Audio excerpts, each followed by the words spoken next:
Hello everyone, welcome to Okul India के सबसे affordable learning platform में आप सभी लोगों का एक बार फिर से बहुत बहुत स्वागत है।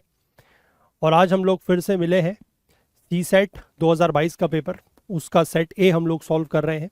अभी तक 5 सेशंस हम लोग ले चुके हैं इस पेपर को सॉल्व करने में, और टोटल 41 क्वेश्चंस 41 सवाल जो है वो हम लोग सॉल्व कर चुके हैं क्वांट और रीजनिंग के। और आज जो है क्वांट और रीजनिंग का लास्ट सेशन रहेगा, जिसमें हम लोगों को बाकी बचे हुए 12 क्वेश्चंस जो है वो सॉल्व करने हैं। यानी कि कुल मिला के क्वांट और रीजनिंग के जो है वो 53 क्वेश्चन यानी कि 53 क्वेश्चंस थे। तो आज हम सभी वो मतलब हमारा वो लास्ट पार्ट जो है वो भी कंप्लीट हो जाएगा, तो सारे 53 क्वेश्चंस हो जाएंगे।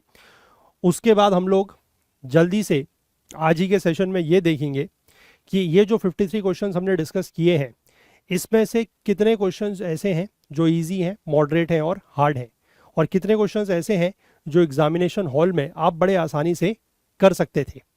ठीक है, वो भी मैं एक पूरा का पूरा एनालिसिस आप लोगों के सामने ही यहाँ पर इस वीडियो में ही करूँगा। ठीक है, और उसके आधार पर मैं आपको क्वेश्चंस बता दूंगा कि कितने क्वेश्चंस जो है वो करने लायक थे या आराम से हो सकते थे। और साथ ही साथ थोड़ा सा आप लोगों को ये भी स्ट्रेटेजी बता दी जाएगी कि अगर आप लोग सिर्फ क्वांट और रीजनिंग को सॉल्व करते हैं सी सेट के पेपर में, तो क्या स्ट्रेटेजी या क्या अप्रोच लेकर आप लोग आने वाले सी सेट के पेपर्स में उस स्ट्रेटेजी को फॉलो कर सकते हैं। ठीक है, तो चलिए बिना समय वेस्ट किए हुए हम लोग जो है सीधे अपने क्वेश्चंस की तरफ चलते हैं।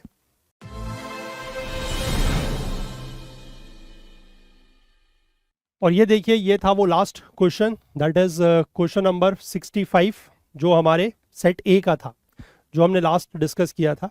तो आज के दिन का जो पहला क्वेश्चन है वो कहता है कि let P be a 2 digit number. ठीक है, पी जो है वो एक 2 डिजिट का एक नंबर है, और Q be the number consisting of the same digits written in reverse order. और क्यू जो है वो भी उन्हीं डिजिट्स को यूज करके लिखा गया है, लेकिन रिवर्स ऑर्डर में है। ठीक है, जैसे मतलब अगर हम कहें कि P, मतलब फॉर एग्जांपल मैं बताऊं कि P की वैल्यू अगर 15 है, तो Q क्या होगा, सेम डिजिट्स है लेकिन रिवर्स ऑर्डर में, यानी कि 51। ठीक है, या फिर आप कहिए कि P की वैल्यू अगर 36 है तो Q की वैल्यू है 63। ठीक है, इस तरीके के नंबर्स हैं ये। अब इसके बाद क्या लिखा है कि P इंटू क्यू, जो ये P है और इसका प्रोडक्ट या मल्टीप्लाई करें Q के साथ, तो रिजल्टेंट आता है 2430, यानी कि 2430। तो what is the difference between P and Q? तो P और Q के बीच का डिफरेंस हमें निकालना है।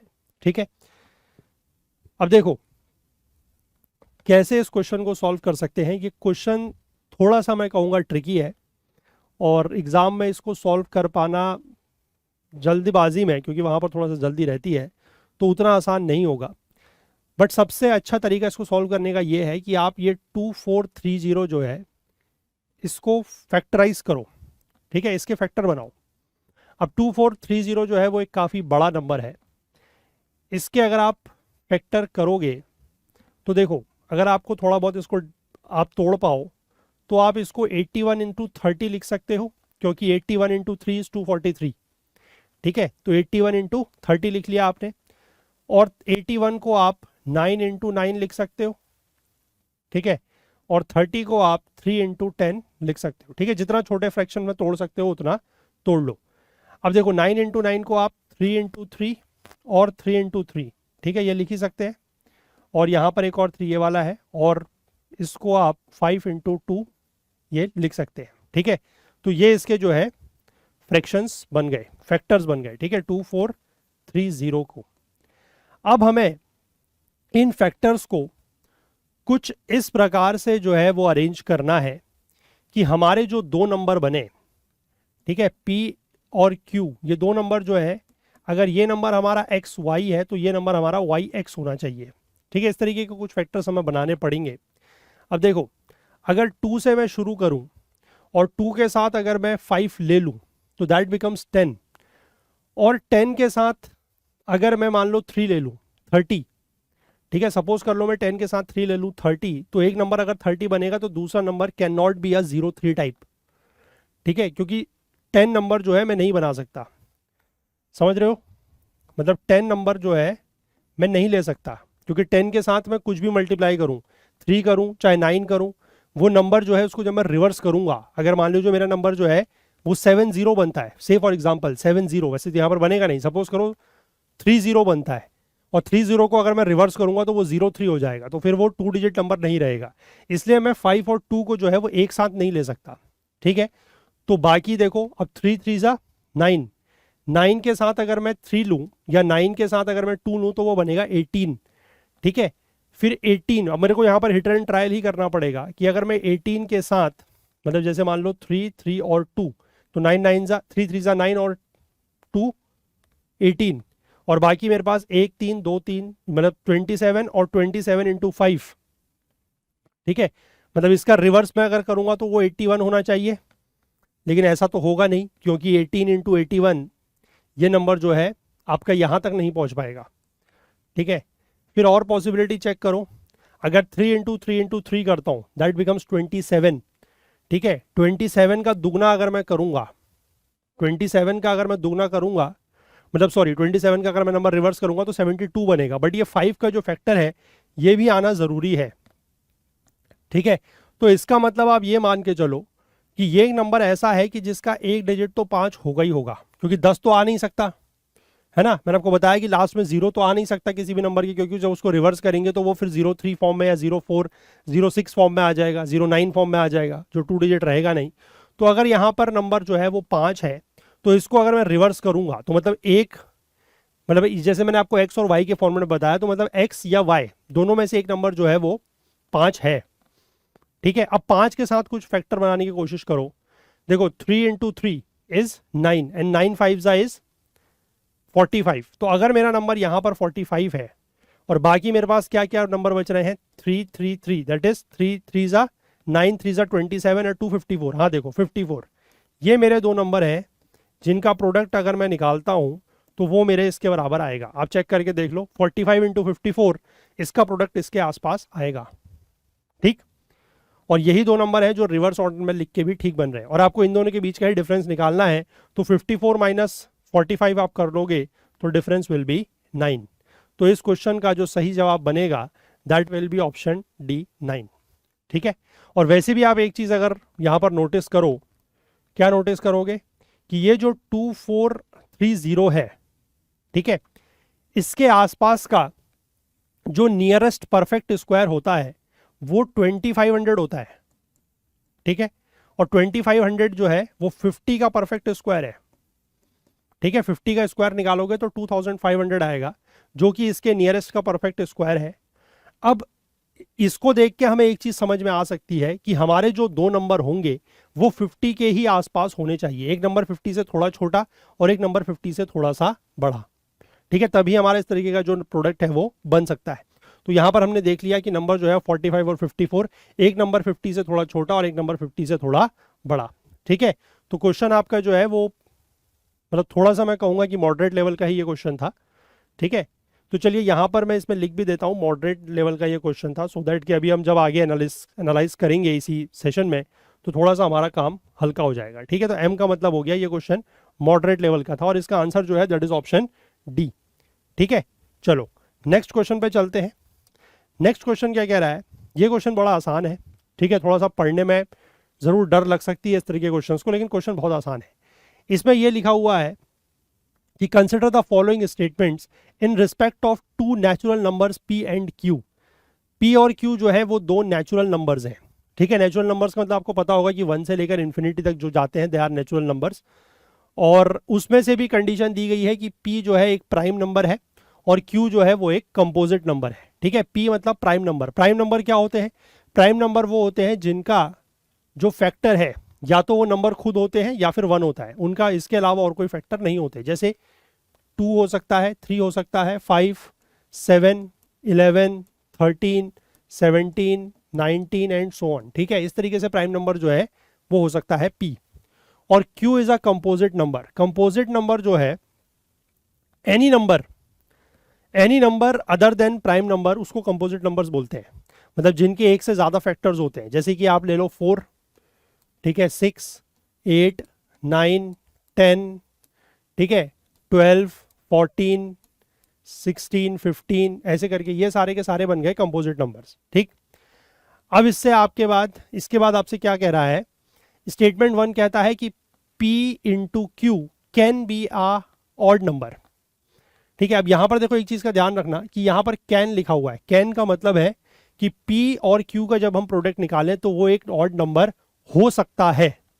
हो सकता है का मतलब क्या है कि अगर हमें कोई भी एक ऐसा कॉम्बिनेशन मिल जाता है, जैसे हमने यहाँ पर कुछ P और Q की वैल्यू लिखी है, इनमें से हम एक नंबर P का और एक नंबर Q का उठा के देखें और उनको अगर हम आपस में मल्टीप्लाई करें और अगर वो ऑड नंबर मिल जाता है तो हमारी पहली स्टेटमेंट जो है वो ठीक हो जाएगी।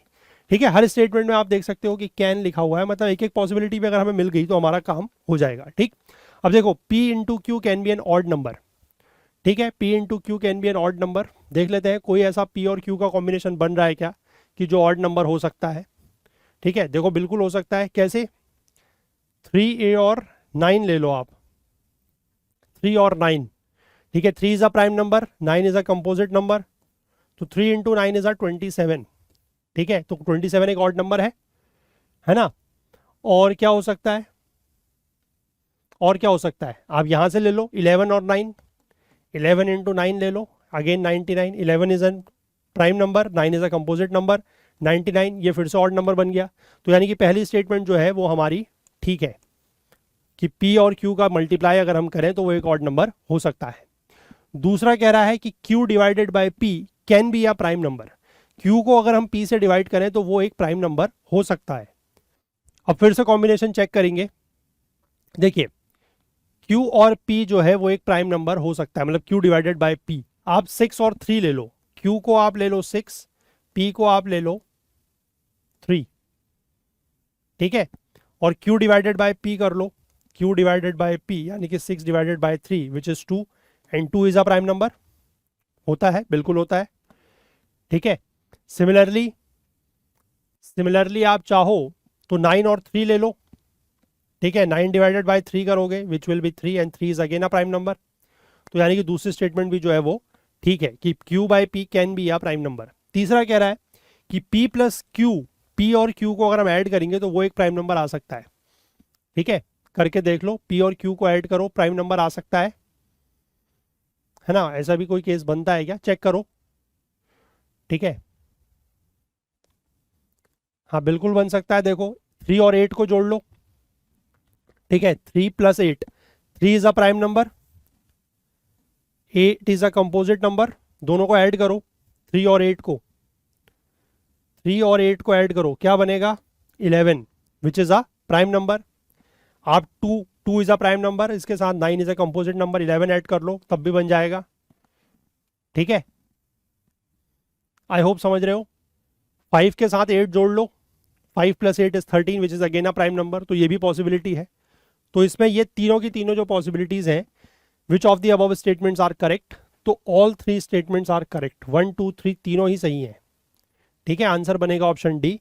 और इस क्वेश्चन को जो है मैं इजी कैटेगरी में लूंगा क्योंकि आसान क्वेश्चन था, इसमें कोई बहुत ज़्यादा आपको चेक नहीं करना था। सिर्फ अगर आप ये थोड़ा बहुत चीज़ें भी देख लेते तो आपको पता लग जाता। बस आपको केवल यही समझना है कि ये जो कैन वर्ड दिया है इसका मतलब क्या होगा। कैन का मतलब है कि ये चीज़ हो सकती है, पॉसिबिलिटी है। और हो सकती है का मतलब क्या है कि अगर आपने कोई भी एक ऐसा केस देख लिया कि जिसमें ऐसा हो रहा है तो वो हो सकता है। ठीक है, तो आई होप क्लियर है बात, क्वेश्चन ईजी रहेगा। नेक्स्ट क्वेश्चन पर आते हैं, क्वेश्चन नंबर 68। देखो ये अच्छा क्वेश्चन है। ये क्वेश्चन आपके बेसिकली क्लॉक का क्वेश्चन है। अब इसमें क्या कहा गया है कि consider the following statements between 3:16 PM and 3:17 PM both hour hand and minute hand coincide. यानी कि दिन में जब घड़ी में 3:16 और 3:17 के बीच का समय होगा तो दोनों जो आवर हैंड और मिनट हैंड है, यानी कि जो घंटे की सुई है बड़ी वाली छोटी सुई, और जो मिनट हैंड है यानी कि जो बड़ी वाली सुई, वो दोनों कोइंसाइड करती हैं, यानी कि एक दूसरे के ऊपर, मतलब एक दूसरे के ऊपर होती हैं। ठीक, दूसरा कह रहा है कि 4:58 5:58 PM और 5:59 PM के बीच में both minute hands and second hands coincide. ठीक है, 4:58 और 4:59 PM के बीच में जो मिनट हैंड और सेकंड हैंड है, ये चीज यहां पर ध्यान रखना कि यहां पर आवर हैंड और मिनट हैंड के बीच की बात हो रही है, यहां पर मिनट हैंड और सेकंड हैंड के बीच की बात हो रही है, ये कोइंसाइड करती हैं। ठीक, अब देखो दूसरा वाला स्टेटमेंट तो आपको चेक करने की जरूरत भी नहीं है। क्यों नहीं है? क्योंकि आपको पता है कि जो सेकंड हैंड है, सेकंड्स वाली जो सुई होती है सेकंड की, वो हर 1 मिनट में एक चक्कर पूरा करती है। ठीक है, वो हर 1 मिनट में एक चक्कर पूरा करती है। तो 4:58 से लेकर 4:59 में भी वो एक बार एक चक्कर पूरा करेगी पूरे के पूरे डायल का। ठीक है, तो यानी कि वो तो हर मिनट में एक ना एक बार ऐसा होगा ही होगा कि वो मिनट हैंड से भी और आवर हैंड से भी, चाहे वो जहां पर भी हो, आवर हैंड और मिनट हैंड से हर 1 मिनट में एक बार कोइंसाइड करेगी करेगी। ठीक है, तो यानी कि सेकंड स्टेटमेंट तो आपको बिना चेक करे ही जो है वो सही है आपकी। अब आपको जो पहली वाली स्टेटमेंट है उसमें चेक करना है, और उसमें चेक करने का तरीका क्या है कि आपको अगर क्लॉक वाले क्वेश्चन आते हैं, आप लोगों ने मुझे लगता है कि शायद फॉर्मूलेज वगैरह का कोई यूज़ करके क्लॉक्स के क्वेश्चन सॉल्व किए होंगे, बट अगर आप लोगों ने हमारी जो सीरीज़ है सी सेट की अगर वो देखी है तो उसमें आपने देखा होगा कि मैंने आपको एक बड़ा ही यूनिक तरीका बताया है, ज्योमेट्री का यूज़ करते हुए हम लोग बिना किसी फॉर्मूले की मदद से क्लॉक्स के सारे क्वेश्चन सॉल्व करते हैं। ठीक है, तो यहाँ पर बेसिकली आपको क्या पता लगाना है कि 3 बजे से 4 बजे के बीच में जो मिनट हैंड और आवर हैंड है वो कब एक दूसरे के साथ स्ट्रेट लाइन में होते हैं। स्ट्रेट लाइन मतलब कि एक के ऊपर एक होते हैं। स्ट्रेट लाइन के दो मतलब होते हैं, एक तो 180 डिग्री भी होता है जब दोनों जो सुइयां हैं वो अपोजिट हो, और एक है कि दोनों एक ही साथ है। ठीक है, तो आपको ये चीज इसमें निकालनी है। अगर वो चीज कि 3 बजे से 4 बजे के बीच में आवर हैंड और मिनट हैंड कोइंसाइड अगर 3:16 और 3:17 के बीच में कर रही है तब तो यह स्टेटमेंट सही है, अदरवाइज गलत है। ठीक, अब कैसे होगा देखो, मैं इसको अपने तरीके से ही करूंगा क्योंकि मैं वो फॉर्मूले वाला जो तरीका है वो मैं यूज नहीं करता। ठीक है, तो मैं इस क्वेश्चन को अपने तरीके से करूंगा। ये मैंने एक घड़ी का डायल ले लिया। ठीक है, अब देखो मेरा तरीका जो है, अगर आप लोगों को किसी ने पढ़ा है मुझसे पहले तो उनको पता होगा, अगर नहीं पढ़ा है तो थोड़ा सा देख लो। क्वेश्चन में 2-3 मिनट 5 मिनट ले लेते हैं, थोड़ा सा आराम से समझ लेते हैं क्वेश्चन को। और ये एक ऐसा तरीका है कि अगर आपको ये तरीका आ गया और ये तरीका अगर आप सीख गए तो उसके बाद आपको क्लॉक्स के क्वेश्चन में कभी भी जो है वो फॉर्मूले लगाने की ज़रूरत नहीं पड़ेगी। ठीक है, मैंने आपको क्या बताया कि 3 बजे और 4 बजे के बीच में बिटवीन 3 and 4 हमें निकालना है कि जो हैंड्स हैं, ठीक है, जो हैंड्स हैं वो कब क्या करते हैं, कोइंसाइड करते हैं। ठीक, क्लियर है बात। अब देखो ये वाली सुई अगर मैं इसमें मतलब कैसे करते हैं मैं आपको चलो पूरा डिटेल में समझाता हूं। देखो हमें पता है कि जो आवर हैंड है, या इसको मैं ऐसे लिखूं, आवर्स हैंड, आवर्स हैंड मतलब घंटे की सुई। ठीक है, वो एक चक्कर पूरे के पूरे डायल का एक चक्कर कितनी देर में लगाती है। एक चक्कर लगाने का मतलब है 1 रिवॉल्यूशन। ठीक है, वो 1 रिवॉल्यूशन कितनी देर में करती है, 1 रिवॉल्यूशन मतलब 360 डिग्री कितनी देर में कवर करती है, 12 घंटे में। ठीक है, ये तो सभी को पता है कि जो आवर्स हैंड है, अगर आवर्स हैंड 12 में है तो फिर वो वापस 12 में कब आएगी, जब वो पूरा घूमेगी 12 घंटे के बाद, यानी कि 360 डिग्री वो 12 घंटे में पूरा करती है। या फिर मैं ऐसा कहूं कि 360 डिग्री वो 12 × 60 यानी कि 720 मिनट में कवर करती है, बात एक ही है। ठीक है, और जो सेकंड्स हैंड है, sorry minutes hand, second hands का तो यहां पर काम है नहीं, जो मिनट्स हैंड है, मिनट्स हैंड, मिनट्स हैंड जो है वो एक रिवॉल्यूशन यानी कि वही 360 डिग्री कितनी देर में पूरा करती है, 60 मिनट में। ठीक है, आवर्स हैंड जो है वो एक रिवॉल्यूशन पूरा करती है 720 मिनट या 12 घंटे में, और मिनट्स हैंड जो है वो एक रिवॉल्यूशन है 360 डिग्री पूरा करती है 60 मिनट में। यही होता है ना, ये तो हमें सबको पता है। अब देखो मैं यहां पर क्या करता हूं इस तरह के क्वेश्चंस में कि मैंने आपको बताया कि 3 बजे और 4 बजे के बीच में, 3 बजे और 4 बजे के बीच में मुझे बताना है कि किस समय पर ये दोनों घड़ियां या दोनों जो सुइयां हैं वो कोइंसाइड कर रही हैं। ठीक, अब देखो मेरा तरीका इसमें क्या कहता है कि मैं पहले तो बना दूंगा 3 बजे का समय। ये थोड़ा सा आई थिंक नीचे हो रहा है, मैं इसको एग्जैक्टली यहां पर बनाऊंगा, दिस इज 3। ठीक है, देखिए ये हो रहा है 3 बजे का समय। ठीक, एग्जैक्टली दिख रहा है। इसको भी अगर मैं यहां पर कर लूं, ठीक। अब this is your hours hand, this is your minutes hand. ठीक है, मैं यहां पर छोटा सा लिख भी देता हूं, this is H, this is M. H मतलब आर हैंड, एम मतलब मिनट्स हैंड। ठीक। अब देखो 3 बजे तो ये कंडीशन है, ठीक है, और इन दोनों घड़ियों के बीच का जो इनिशियल एंगल होगा 3 बजे, अगर मैं बात करूं कि 3 बजे इनके बीच का इनिशियल एंगल क्या होगा, तो इनिशियल एंगल मतलब जो पहला टाइम दिया हुआ है उस पर उस समय इन दोनों घड़ियों के, इन दोनों सुइयों के बीच का एंगल कितना है, तो इनिशियल एंगल इस स्थिति में कितना होगा, ये तो आप सब समझ ही सकते हैं कि अगर 3 बज रहा है तो initial angle will be 90 degree, मतलब 3 बजे इन दोनों सुइयों के बीच का एंगल कितना है, 90 डिग्री है। ठीक। अब इसके बाद क्या होगा कि 3 बजे के बाद ये दोनों सुइयां आगे बढ़ेंगी। ठीक है, अच्छा 1 मिनट रुको, पहले यहां पर हम थोड़ा सा 4 और 5 ये भी लिख लेते हैं। ठीक। अब देखो ये दोनों सुइयां जो है वो आगे चलेंगी, है ना। अब जब 3 बज के, मतलब जितना भी टाइम हो रहा है 3 और 4 बजे के बीच में है, जब भी ये दोनों सुइयां कोइंसाइड करेंगी तो इसका मतलब क्या होगा कि जो आर हैंड है वो लगभग यहां पर कहीं पर होगी। ठीक है, आर हैंड यहां पर कहीं पर होगी और मिनट हैंड जो है वो भी इसी के ऊपर होगी ऐसे। हालांकि ये मैंने, 1 मिनट रुकिएगा, ये मैंने बहुत नीचे बना दिया, इतना नीचे नहीं होगा। ठीक है, एक काम करते हैं, थोड़ा सा इसकी पेन को पतला करते हैं। ठीक है, this is hour hand, this is minutes hand, initial condition. ठीक है, अब उसके बाद जब ये दोनों चली, तो जब ये दोनों कोइंसाइड करेंगी तो आप समझ सकते हैं कि आर हैंड ये होगा और मिनट हैंड भी कहीं ना कहीं इसी के ऊपर ये होगा। होगा कि नहीं होगा? होगा। ठीक। अब इसके बाद आप सपोज कर लीजिए कि जो आर हैंड है, मैं अपने तरीके से क्वेश्चन को सॉल्व कर रहा हूं, कि जो आर हैंड है,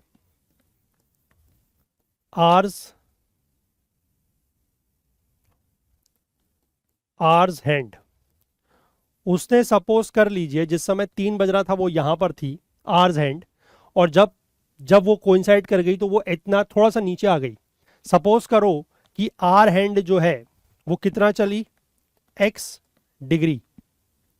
ठीक है, x डिग्री मतलब ये वाला जो डिग्री है दिस इज x डिग्री। ठीक। और जो मिनट हैंड है, जो मिनट्स हैंड है वो कितना चली, लेट अस से y डिग्री, यानी कि मिनट हैंड जो है वो y डिग्री अगर चली तो मतलब ये वाला जो पूरा एंगल होगा, ये वाला, this will B y degree. ठीक है, x डिग्री और y डिग्री, आई होप आप समझ पा रहे हो। ठीक है, अब देखो यहां तक समझ गए, क्लियर है बात। अब देखो मैंने क्या बोला था शुरुआत में कि आर्स हैंड जो है वो 360 डिग्री 720 मिनट में चलती है। आर्स हैंड 360 डिग्री 720 मिनट में अगर चलती है तो आवर हैंड x डिग्री कितने मिनट में चलेगी, x डिग्री अगर 360 डिग्री 720 मिनट में चलती है तो x डिग्री वो कितनी देर में चलेगी, इतने मिनट में, सॉरी ये मिनट है। ठीक है, this is minute into x, minutes. ठीक है, तो यहां से ये 2 से कट गया, यानी कि x डिग्री वो चलेगी 2x मिनट में। ठीक है, और सिमिलरली अगर मिनट्स हैंड 360 डिग्री 60 मिनट में चल रही है तो y डिग्री कितनी देर में चलेगी, है ना। तो y डिग्री कितनी देर में चलेगी, y डिग्री चलेगी 60 अपॉन 360 इंटू y, यानी कि यहां से ये कैंसिल हो गया 6 टाइम्स, तो this will come out to be y by 6। अब ये दोनों घड़ियां, या दोनों, सॉरी बार बार मुंह से घड़ियां निकल रहा है, ये दोनों सुइयां जो है वो जितने समय में, क्योंकि कोइंसाइड करने का मतलब क्या है कि दोनों एक ही समय पर एक ही जगह में है। ठीक है, मतलब जितनी देर में, जितने टाइम में जो आर हैंड है वो x डिग्री चली है, उतनी देर में ही y हैंड जो है वो y डिग्री चली है। इसका मतलब यही तो हुआ, तभी तो जब दोनों एक ही पोजीशन में होंगी तभी तो कोइंसाइड होंगी। यानी कि जितनी देर में, क्योंकि जब 3 बज रहा था तो ये स्थिति थी कि आर हैंड ये है, मिनट हैंड ये है। अब जब ये दोनों चली, क्योंकि ये वाली हल्की चलती है, आर हैंड जो है वो हल्की चलती है, तो आर हैंड यहां से, आर हैंड थोड़ा सा नीचे आई और उतनी देर में मिनट हैंड जो है वो भी यहां पर आ गई, तो दोनों ने आर हैंड ने जितना टाइम एक्स डिग्री चलने में लगाया, वाई हैंड मिनट ने उतना ही टाइम वाई डिग्री चलने में लगाया। तो हमने यही चीज निकाली है, ये दोनों जो है वो टाइम है, ठीक है, जो 2x और ये y/6 आया है ये दोनों टाइम है, और ये दोनों टाइम क्या होंगे, सेम होंगे। यानी कि यहां से मेरी एक इक्वेशन बनेगी, और वो इक्वेशन क्या होगी, 2x इक्वल टू y/6 या फिर y इक्वल टू 12x।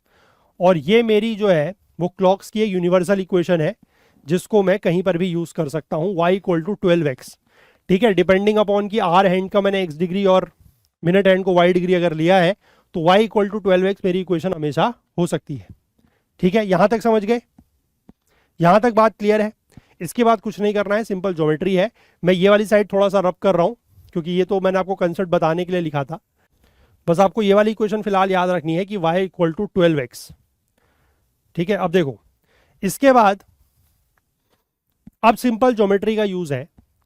आप इस फिगर में देख के मुझे ये चीज बताओ कि y इज इक्वल टू, यानी कि y डिग्री जो है is equal to x plus 90, ऐसा है कि नहीं है, या y डिग्री, ये सब डिग्री में चल रहा है, y डिग्री जो है यानी कि यहां से यहां के बीच का जो एंगल है y degree is equal to x plus 90 degree, ऐसा है कि नहीं है, बिल्कुल है। और y इक्वल टू 12x है, तो उसको उठाकर यहां रख दो, तो 12x equal to x plus 90, यानी कि 11x बराबर 90 और x बराबर 90/11। लेकिन ये चीज ध्यान रखना कि ये समय नहीं है, क्योंकि x मैंने क्या लिया था कि कितना वो चल रहा है, डिग्रीज है ये, ठीक है। अब देखो ये x की डिग्री निकली है, मतलब x डिग्री की वैल्यू जब 90/11 डिग्री है तब जाके ये दोनों कोइंसाइड करे हैं। लेकिन हमें तो टाइम निकालना है, तो टाइम कैसे निकलेगा, अब हमें सिंपल पता है कि x मैं किसकी बात कर रहा हूं, आवर हैंड की, और आवर हैंड जो है वो 360 डिग्री चलता है 720 मिनट में, ठीक है। तो वो x डिग्री यानी कि 90/11 डिग्री कितनी मिनट में चलेगा, ये तो सिंपल है, 720/360 इंटू 90/11, ठीक है।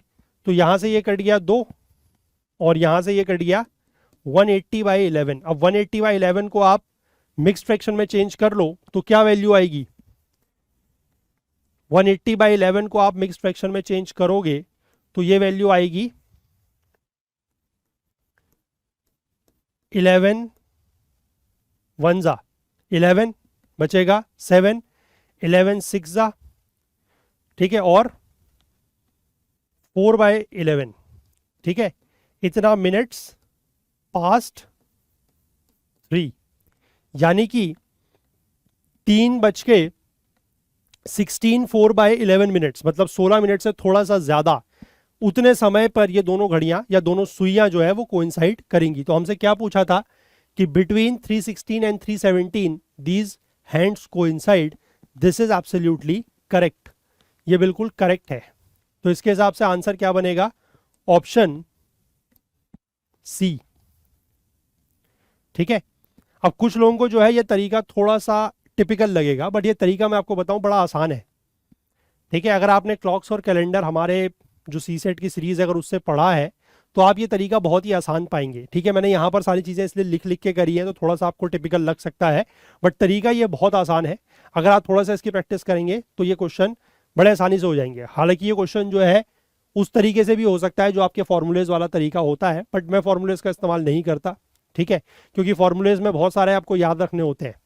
उसमें आपके अलग अलग कंडीशन में कि अगर जो ये हैंड्स हैं ये कोइंसाइड कर रहे हैं तब अलग फार्मूला होगा, अगर वो हैंड्स अपोजिट डायरेक्शन में है तो अलग फार्मूला होगा, अगर 90 डिग्री में है तो अलग फार्मूला होगा, ठीक है। उसमें भी ये होता है कि अगर 6 बजे से पहले के समय की बात हो रही है तो आपको कुछ प्लस करना होता है, माइनस करना होता है, फिर इधर जाते हैं तो चेंज हो जाता है ना। तो वो थोड़ा सा वहाँ पर क्या है, आपको काफ़ी सारे फॉर्मूले याद रखने हैं, और अगर कहीं पर कन्फ्यूजन होता है तो उसमें हो सकता है कि आपने गलत जगह गलत फॉर्मूला लगा दिया तो क्वेश्चन गलत भी हो सकता है। लेकिन ये वाला जो तरीका है, अगर आप ये तरीका सीख गए और थोड़ा सा आपने इसकी 2-4 क्वेश्चंस में प्रैक्टिस कर ली तो फिर इस तरीके से आप सारे क्वेश्चन सॉल्व कर सकते हैं without using any single formula, ठीक है। तो मैं यही तरीके से क्वेश्चंस इसमें कराता हूं।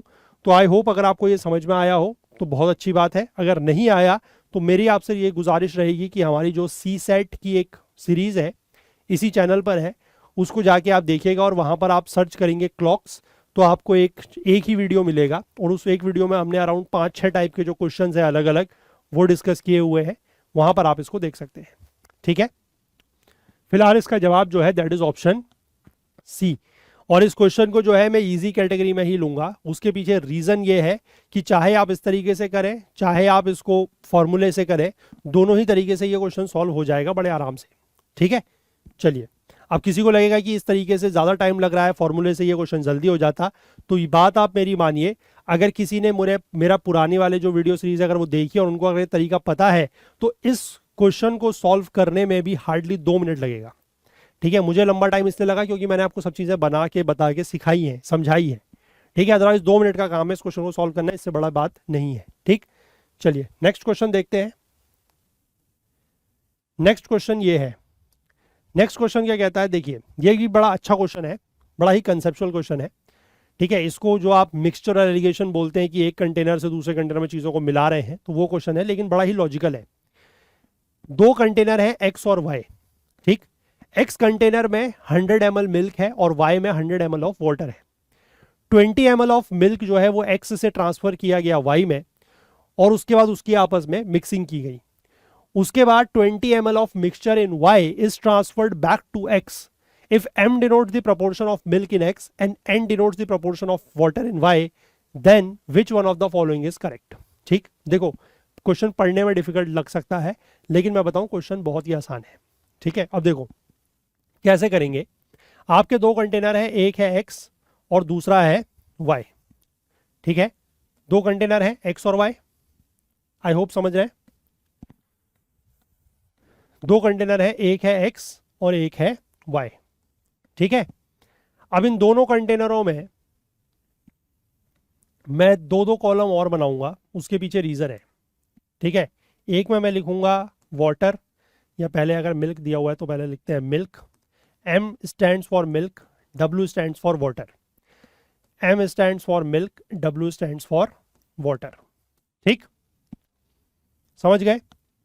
अब देखिए जो इनिशियल कंडीशन मुझे दी हुई है, इनिशियल की शुरुआत जब हम कर रहे हैं तो क्या स्थिति है कि X वाले में 100 ml मिल्क है, वहां पर पानी नहीं है, 100 ml यहां पर मिल्क है। ठीक है, और वाटर कितना है, 0। ठीक, और जो Y कंटेनर है उसमें 100 ml वाटर है, यानी कि उसमें मिल्क 0 है और पूरा का पूरा वाटर है। ठीक, अब मैंने जो फर्स्ट ट्रांसफर किया, मैंने क्या किया कि 20 ml मिल्क जो है वो X से उठा के Y में डाल दिया। ठीक, मैंने यहां से, क्योंकि यहां पर मिल्क है तो 100 ml में से 20 ml मिल्क लिया और यहां डाल दिया। ठीक, तो देखिए after first transfer, initial condition तो ये थी, और पहले ट्रांसफर के बाद क्या कंडीशन बनी कि यहां से मैंने मिल्क निकाल के यहां डाल दिया, तो मिल्क अगर यहां से निकला है, यहां सिर्फ मिल्क था, प्योर मिल्क, उसमें से अगर मैंने 100 ml में से 20 ml मिल्क निकाल दिया है तो यहां पर मिल्क कितना बचा, 80 ml। ठीक, चलो ये 80 भी ऐसे डायरेक्ट मत लिखो, बाद में किसी को डाउट हो सकता है कि ये 80 कैसे आया। तो 100 माइनस 20 इक्वल टू 80। ठीक, अब पानी का तो हमने कुछ किया नहीं, पानी वहां था भी नहीं तो वो 0 ही रहेगा। यहां पर हमारे पास मिल्क था नहीं, हमने जो मिल्क इधर से आया है ये वाला मिल्क यहां ऐड किया, ये 20 जो यहां माइनस हुआ वो यहां ऐड हुआ है, तो यहां पर अब मिल्क आ गया 20 और वाटर हो गया 120, मतलब 100। ठीक है, यानी कि टोटल जो मिक्सचर की क्वांटिटी है वो Y में अब मिक्सचर बन चुका है, क्योंकि यहां पर पहले प्योर मिल्क था X में और Y में प्योर वाटर था। ठीक है, हमने X से वाटर को उठा के, मिल्क को उठा के यहां डाल दिया। ठीक है, तो यानी कि जो Y कंटेनर है अब उसमें क्या हो गया, मिल्क भी है और वाटर भी है। ठीक है, और मिक्सचर में से एक चीज का ध्यान रखिएगा कि मिक्सचर में से जब भी आप कोई चीज निकालेंगे, क्योंकि अभी मुझे अगला स्टेप क्या करना है, अगले स्टेप में मुझे Y में से 20 ml का मिक्सचर निकाल के X में डालना है, उसके बाद की कंडीशन मुझसे पूछी है। ठीक है, अब देखो ये चीज ध्यान रखना कि ये एक ही कंटेनर है, y जो है ये एक ही कंटेनर है। मैंने मिल्क और वाटर ऐसे अलग अलग कॉलम बना के लिख दिया कि ताकि आप अलग अलग चीजों को समझ सकें। हालांकि ये कंटेनर एक ही है। उस कंटेनर के अंदर पहले सिर्फ पानी था, अब यहां से मिल्क भी आ गया है, मतलब मिल्क और वाटर का क्या हो गया है, अब मिक्सचर बन गया है। अब उस मिक्सचर में से मैं अगर कुछ भी चीज बाहर निकालूंगा, मैं भले ही कितनी भी बाहर निकालूं, वो उसी सेम रेशियो में बाहर आएगी जिस रेशियो में वो अंदर है। ठीक है, मिक्सचर के अंदर जो भी रेशियो है वाटर इज टू मिल्क का या मिल्क इज टू वाटर का, मैं जितना भी अब बाहर निकालूंगा तो उस जितनी क्वांटिटी बाहर निकालूंगा उसमें भी वो चीज सेम रेशियो में बाहर आएगी। क्लियर है बात? देखो यहां पर अब जो मेरा एक्स कंटेनर है, सॉरी वाई कंटेनर है, उसमें टोटल क्वांटिटी कितनी है, 100 ml पानी है और 20 ml दूध है। तो टोटल क्वांटिटी मेरी जो है that is 120 ml, 120 ml, but that is 120 ml of mixture. उसमें 100 ml पानी और 20 ml दूध है, लेकिन वो दोनों अलग अलग नहीं है, अब वो मिल चुके हैं, एक मिक्सचर उनका बन चुका है। और उस मिक्सचर में जो रेशियो होगा वो रेशियो अभी भी उसी रेशियो में है जिस रेशियो में वो अंदर थे। वो रेशियो क्या है कि 20/120, 20/120, 20/120, या फिर मैं इसको सिंपली कहूं 1/6। उस पूरे के पूरे मिक्सचर में जो 120 ml का मिक्सचर है उसमें 1/6 वॉट मिल्क है और 100/120 या मैं कहूं 5/6 जो है वो पानी है। ठीक है, टोटल अगर मिक्सचर के 6 पार्ट है उसमें से 1 पार्ट मिल्क है, 5 पार्ट पानी है। ठीक है, यही कंडीशन है, क्योंकि 120 ml में 100 ml पानी है, 20 ml दूध है, और दोनों को जब मैं रेशियो निकालूंगा तो 5/6 is water and 1/6 is milk. अब मैं जो भी क्वांटिटी इस मिक्सचर की बाहर निकालूंगा तो ऐसा तो होगा नहीं कि उस मिक्सचर में से दूध अलग आएगा और पानी अलग आएगा, ऐसा तो होगा नहीं, क्योंकि वो पूरा का पूरा मिक्सचर है और उसमें जो भी चीज मैं निकालूंगा वो मिक्सचर ही बाहर आएगा, और मिक्सचर के अंदर दूध और पानी की मात्रा वही होगी जो इसके अंदर रेशियो है। ठीक है, अब निकाला कितना है बाहर, देखो y से जो मिक्सचर मैंने बाहर निकाला है वो 20 ml का है, तो यानी कि जो मैं 20 ml का मिक्सचर बाहर निकालूंगा उस 20 ml में से, इस 20 ml में से मिल्क और वाटर उसी रेशियो में बाहर निकलेंगे जिस रेशियो में अंदर थे। बाहर कितने, अंदर किस रेशियो में था मिल्क, 1:6, तो 1:6 मतलब इज 1:6 ऑफ 20, तो यानी कि 20/6 हो गया। ठीक है, और वाटर जो है वो 5/6 है, तो 20 का 5/6 विल बी 100/6। ठीक है ना, यानी कि इसको मैं 20 into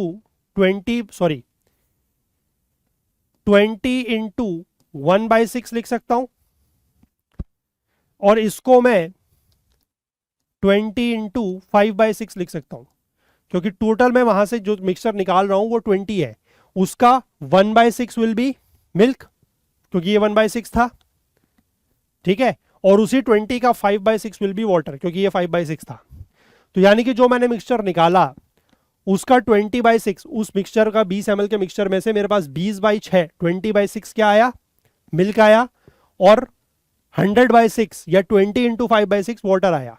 अब यही जो चीजें हैं मैंने उठा के कहां डाल दी, एक्स में। ठीक है, अब देखो एक्स के अंदर पानी तो था नहीं, पहले से पानी था नहीं, जीरो था। अब मैं अगर उसमें पानी ऐड कर रहा हूं तो उसमें क्या होगा। ठीक है, अब यहां पर अगर मैं इसको सेकंड ट्रांसफर लिख लूं, आफ्टर सेकंड ट्रांसफर, तो सेकंड ट्रांसफर के बाद यहां पर मिल्क कितना था, 80 था, उसमें 20/6 और ऐड हो जाएगा। ठीक है, 80 प्लस 20/6 कितना हो गया, 480 प्लस 500/6, ये मिल्क हो गया। और वाटर की अगर मैं बात करूं तो वाटर कितना हो गया, 100/6, क्योंकि यहां पर वाटर तो पहले था नहीं, जीरो था। ठीक है, और इस कंडीशन के बाद जो यहां पर आपकी क्वांटिटीज बचेंगी, यहां पर देखो मिल्क कितना बचेगा, 20 था और 20/6 निकल गया, तो 100/6 आपका यहां पर मिल्क बचेगा, और वाटर यहां पर 100 था और 100 में से 100/6 चला गया, तो 500/6 यहां पर वाटर भी बचेगा। ठीक है, सारी वैल्यूज पता लग गई। अब m और n देख लो क्या कह रहा है। m है proportion of milk in x, proportion of milk in x यानी कि 500/6, तो m की वैल्यू हमारे पास 500/6 6 आई है, ठीक है, ये मिक्सचर सारे करने के बाद, इधर उधर करने के बाद। और n जो है वो डिनोट कर रहा है y में वाटर का प्रोपोर्शन, यानी कि ये वाली वैल्यू। तो n की वैल्यू इज ऑल्सो 500/6। तो आपसे क्या पूछ रहा था, m और n के बीच का रिलेशन। तो आप बड़े क्लियरली और बड़े अच्छे से बता सकते हो कि m और n जो है वो बराबर है, ठीक है। ये भी बहुत आसान क्वेश्चन है, ठीक है। मुझे इतना लिखना इसलिए पड़ रहा है क्योंकि मुझे आप लोगों को समझाना है, क्योंकि मैं ये नहीं चाहता कि मैं जल्दबाजी के चक्कर में कुछ बताऊं और आपको फिर वो समझ में ना आए, ठीक है। इसलिए मैं पूरा डिटेल में लिख रहा हूं, अदरवाइज इतना मुझे लिखने की जरूरत नहीं पड़ती। अगर किसी को समझ में आती है ये चीज़ें कि आप कैसे ट्रांसफर करते हैं तो वो बड़ा आसान है। बस केवल इस क्वेश्चन में एक ही चीज़ का आपको और एक ही लॉजिक का ध्यान रखना है, और वो लॉजिक यही है कि जब आप मिक्सचर में से कोई भी चीज़ बाहर निकालें तो वो उसी रेशियो में बाहर आएगी जिस रेशियो में वो अंदर है। तो जब भी मिक्सचर आपका बन रहा है, हालांकि ये क्वेश्चन बड़ा आसान था क्योंकि इसमें पहले मिक्सचर थे नहीं, उसके बाद मिक्सचर बने हैं, ठीक है। अदरवाइज आपको एक चीज का ये ध्यान रखना पड़ेगा कि जब भी अंदर मिक्सचर बन रहा है किसी भी कंटेनर में, जैसे ही मिक्सचर बना, उस मिक्सचर में जो भी दो क्वांटिटीज हैं, जैसे यहां पर मिल्क और वाटर थी, उनका रेशियो आप वहीं पर कैलकुलेट कर लें। और उसके बाद उस रेशियो को जब भी आप क्वांटिटी बाहर निकालेंगे, जैसे 20 ml हम लोगों ने बाहर निकाला मिक्सचर को, तो उसके बाद आपको यह ध्यान रखना है कि जो 20 ml बाहर निकलेगा मिक्सचर, उसमें वो चीजें मिल्क और वाटर उसी प्रोपोर्शन में बाहर आएंगे जिस प्रोपोर्शन में या जिस रेशियो में वो अंदर थे, ठीक है ना। आई होप समझ रहे हैं बात। तो ये चीज का बड़ा ध्यान रखना है। और जैसे यहां पर तो ये दो ही ट्रांसफर हुए हैं कि पहले में इधर डाला फिर दूसरे में इधर निकाल लिया। अब दूसरे ट्रांसफर के बाद अगर मान लीजिए तीसरा ट्रांसफर होता तो सिचुएशन थोड़ा सा और कॉम्प्लिकेटेड हो जाती। क्यों? क्योंकि अब दोनों ही कंटेनर्स में मिक्सचर बन चुके हैं। अब दोनों ही कंटेनर में अगर मिक्सचर बन चुके हैं तो यहां पर हमें रेशियो चेक करना पड़ता, और फिर उसके बाद अगर हम फिर से कुछ ट्रांसफर करते तो वो चीजें फिर उसी रेशियो में जो है जाती जिस रेशियो में अंदर थी। हालांकि आप इस तरीके से अगर करना चाहो, ठीक है, या आपसे अगर कभी क्वेश्चन करवाए, आप 10 बार भी ट्रांसफर कर सकते हो, कोई दिक्कत नहीं है, कभी भी क्वेश्चन गलत नहीं होगा, ठीक है। यहां पर तो 2 ही बार करवाया गया था, और वो भी तब जब पहली बार में मिक्सचर था नहीं, तो आपको एक ही बार रेशियो निकालना पड़ा और आपका काम हो गया। अगर ऐसे आप 4-5 बार भी ट्रांसफर करते रहो, हर स्टेज में रेशियो चेक करते रहो, उसी के हिसाब से क्वांटिटी बाहर निकालते रहो, दूसरे में डालते रहो, फिर यहां से निकालो यहां डालो, यहां से निकालो यहां डालो, तो बड़ा आसान है। आप 5 बार 10 बार करवा लो, कोई दिक्कत नहीं है, क्वेश्चन कभी भी गलत नहीं होगा, ठीक है। फॉर्मूलेज वगैरह लगा के ये क्वेश्चन कर पाने थोड़ा सा मुश्किल है, जैसे मिक्सचर एलिगेशन के जो फॉर्मूले होते हैं उनका अगर आप इस्तेमाल करोगे तो क्वेश्चन गलत होने के चांसेस रहती हैं, ठीक है। बट यहां पर इस तरीके से क्वेश्चन कभी भी गलत नहीं होगा। इसका क्वेश्चन का जवाब ऑप्शन ए है, ठीक है। और ये क्वेश्चन मैं इसको मॉडरेट कैटेगरी में लूंगा क्योंकि क्वेश्चन हालांकि ये टफ नहीं है, ठीक है। अगर आपको कंसेप्ट पता है तो क्वेश्चन टफ नहीं है। चलिए नेक्स्ट क्वेश्चन देखते हैं। Next question is a very easy question. एक पाई चार्ट है that gives the expenditure on 5 different items A, B, C, D and E in a household. If B, C, D and E corresponds to 90 degree, 50 degree, 45 degree and 75 degree respectively, then what is the percentage of expenditure on item A? ठीक है, आपको pie chart पता होगा कैसा होता है, ठीक है। ये एक पाई चार्ट होता है, इसमें अलग अलग परसेंटेज के फॉर्म में दिया जाता है। जैसे यहां पर 5 आइटम है, तो पहला आइटम आपका है दैट इज जो दिया हुआ है जिसका एंगल दैट इज बी, ठीक है। तो यानी कि यहां पर आ जाएगा B, this angle will be 90 degree. पूरे के पूरे पाई चार्ट का कंप्लीट एंगल 360 डिग्री होता है क्योंकि एक सर्कल है, ठीक है। ये बी हो गया। इसके बाद सी का एंगल आपको दिया हुआ है 45 डिग्री, नहीं सी का एंगल दिया हुआ है 50 डिग्री, ठीक है। तो 50 डिग्री कहीं लगभग यहां पर मान लीजिए this is C, this angle is 50 degree, ठीक है। इसके बाद आपको बोला है डी का जो एंगल है दैट इज 45 डिग्री। तो 45 डिग्री का मतलब लगभग ये मान लीजिए this is 45 degree, this is D. और ई का एंगल आपको दिया हुआ है 75 डिग्री, ठीक है। तो ई का एंगल अगर आपको 75 डिग्री दिया हुआ है तो लगभग आप ये मान लीजिए, ठीक है, दिस इज, सॉरी ये थोड़ा सा ज्यादा हो गया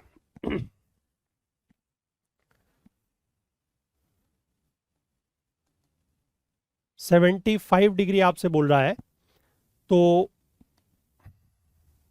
लगभग यहाँ पर थोड़ा सा इससे और नीचे ले लेंगे, मतलब इससे खैर कोई फर्क नहीं पड़ना, वो तो मैं आपको ऐसे ही बना के दिखा रहा हूँ। 75 डिग्री है ये मान लीजिए ये, और ये हो गया ई, ठीक है। तो ये बाकी बचा हुआ एंगल जो है वो ए का होगा। अब ए का एंगल कैसे निकालेंगे, हमें पता है कि जो सम ऑफ एंगल्स होता है पूरे के पूरे पाई चार्ट का वो 360 डिग्री है।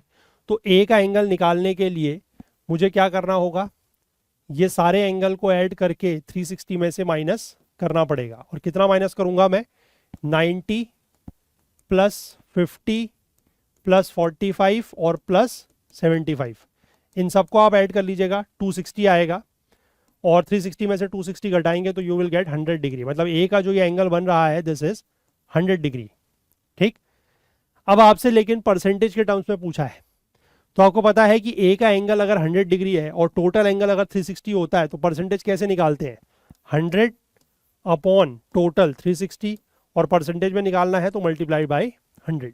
ठीक है, यहां से आप 0 से 0 काट दीजिए, इसको आप 4 से कट करेंगे तो 9 आएगा, 4 से करेंगे 25 आएगा, तो 205 into 10 that is 250, 250 divided by 9%, 9%। Answer will be option D. और ये बहुत ही इजी सवाल था, इससे इजी सवाल आप लोगों के सी सेट में कुछ नहीं हो सकता। ठीक है, most easy question, answer is option D. ठीक, चलिए नेक्स्ट क्वेश्चन देखते हैं। नेक्स्ट क्वेश्चन ये भी बहुत इजी क्वेश्चन है कि आपको दिया हुआ है 15, 14, 13 and so on up to 3 to 1, मतलब प्रोडक्ट में इसकी वैल्यू दी है 3 raised to the power m into n, where m and n are positive integers, then what is the maximum value of n। ठीक है, आपको इस क्वेश्चन में कुछ नहीं करना है कि पहले तो ये सारे के सारे जो टर्म्स हैं, जैसे 15 मल्टीप्लाई बाय 14 मल्टीप्लाई बाय 13 12 11 10 9 8 7 6 5 4 3 2 1। ठीक, अब देखो इसमें से हमें सिर्फ उन नंबर्स के फैक्टर बनाने हैं जिसमें 3 आता है। जैसे 15 है, 15 में क्या होता है 3 raised to the power, मतलब 3 into 5। ठीक है, तो 15 को मैं 3 into 5 लिख सकता हूं। ठीक है, और बाकी इसके अलावा जिस नंबर पर भी 3 का मल्टीपल नहीं है उसको फैक्टराइज मत करिए, क्योंकि हमें वो चीज़ नहीं चाहिए। हमें सिर्फ 3 की पावर कितने हैं, 3 के कितने फैक्टर हैं वो चाहिए। तो जैसे 14 है तो 14 को आप एज इट इज लिख सकते हैं, या नहीं भी लिखें आपको कोई ज़रूरत नहीं है। ठीक है, आप बार बार इसको नहीं भी लिखें तो कोई ज़रूरत नहीं है, आप यहाँ पर सिर्फ वही नंबर लिखिए जो आपको 3 के फैक्टर देगा। जैसे 15 आपने लिख लिया, फिर यहाँ नहीं होगा, यहाँ होगा एक 12 में, 12 को आप 3 into 4 लिख सकते हैं। ठीक है, 11 में नहीं होगा 3 का फैक्टर, 10 में नहीं होगा, 9 को आप 3 into 3 लिख सकते हैं। ठीक है, 8 में कोई फैक्टर नहीं होगा, इसको मैं सर्कल कर देता हूँ। 7 में नहीं होगा, 6 को आप 3 into 2 लिख सकते हैं। ठीक है, 3 into 2 लिख सकते हैं। 5 में 3 का फैक्टर नहीं, 4 में नहीं, 3 तो फिर 3 की पावर 1 ही हो गया। ठीक है, बाकी 2 और 1 को ऐसे रख दीजिए। ठीक है, अब बाकी नंबर्स का प्रोडक्ट कुछ भी आए वो एन में चला जाएगा, हमें उससे कोई मतलब नहीं है। अब हमारा 3 कितनी बार आ रहा है ये चेक कर लीजिए, 1 बार, 2 बार, 3 बार, 4 बार, 5 बार और 6 बार। तो यानी कि ये जो नंबर बनेगा ये 3 raised to the power 6 into some value n बनेगी, जहां पर n क्या है, जो बाकी बचे हुए सारे नंबर्स हैं। ठीक है, साथ ही साथ जैसे ये हो गया, ये सब बच गए, इन सब का प्रोडक्ट दैट इज n, उससे हमें कोई मतलब नहीं है। हमें सिर्फ 3 की पावर ये निकालनी थी कितना है, क्योंकि यही वैल्यू हमारे को n के टर्म्स में दी है, m के टर्म्स में। तो यानी कि m की मैक्सिमम वैल्यू कितनी हो गई, 6। ठीक है, तो answer will be option B. और ये क्वेश्चन जो है वो भी इजी कैटेगरी में ही रखा जाएगा, क्योंकि इसमें भी कोई बहुत ज़्यादा कुछ करना नहीं था, सिंपल फैक्टराइज करके आपको 3 की कितनी पावर्स हैं वो जोड़नी है। ठीक है, चलो next question, what is the value of x in the sequence. देखो ये फिर से एक जो सीरीज वाला क्वेश्चन होता है उस तरीके का क्वेश्चन है।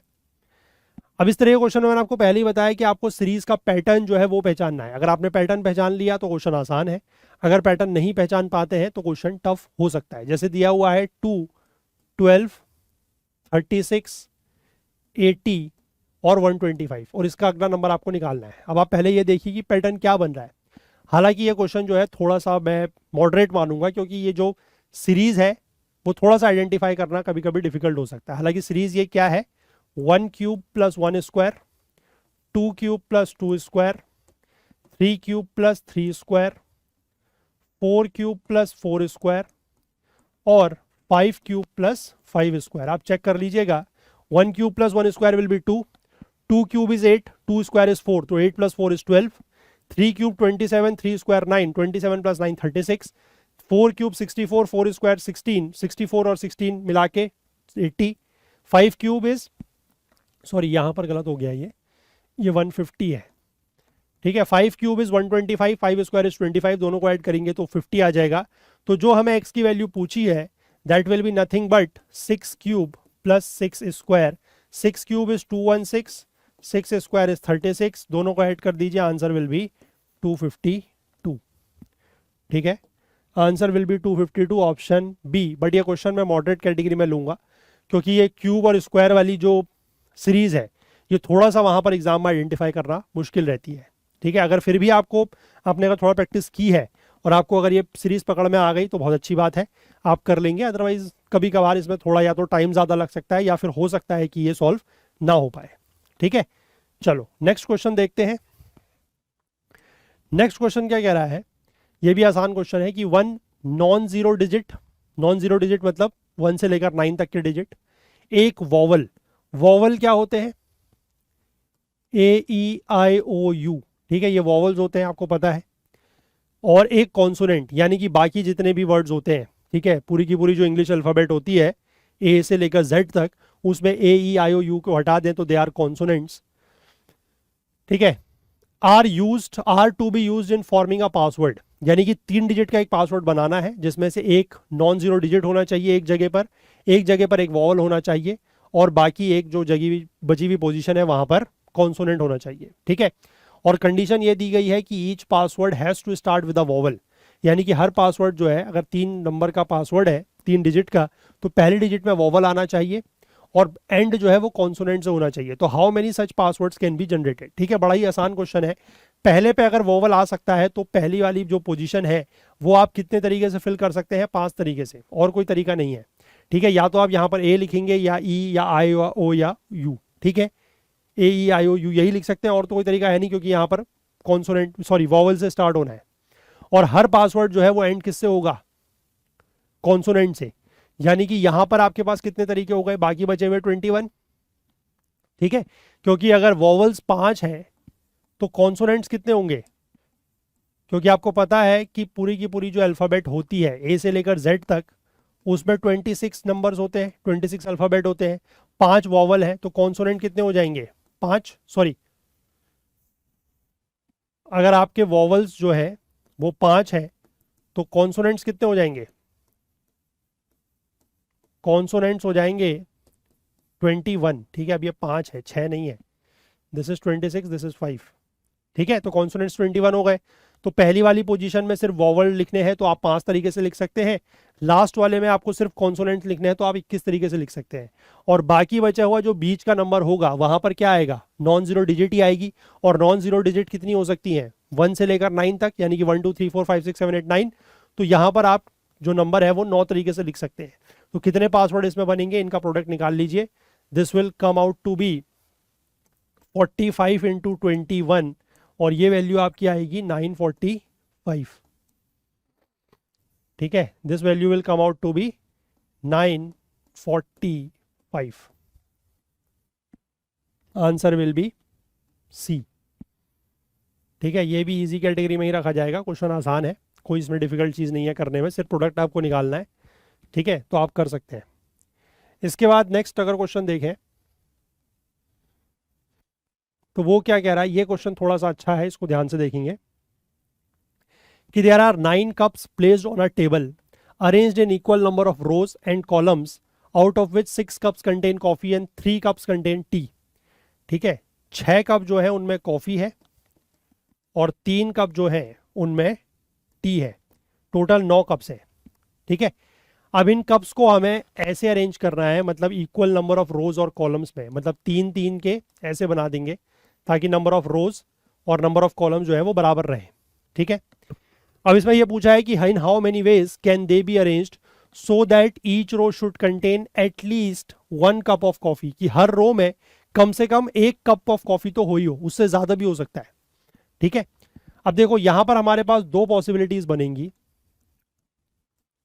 दो पॉसिबिलिटीज क्या बनेंगी कि या तो ये जो पहला वाला अरेंजमेंट है इसमें मैं ऐसे लेके चलूं कि यहां पर मतलब इस वाली रो में 3 कॉफी, ठीक, यहां पर 2 कॉफी और यहां पर 1 कॉफी।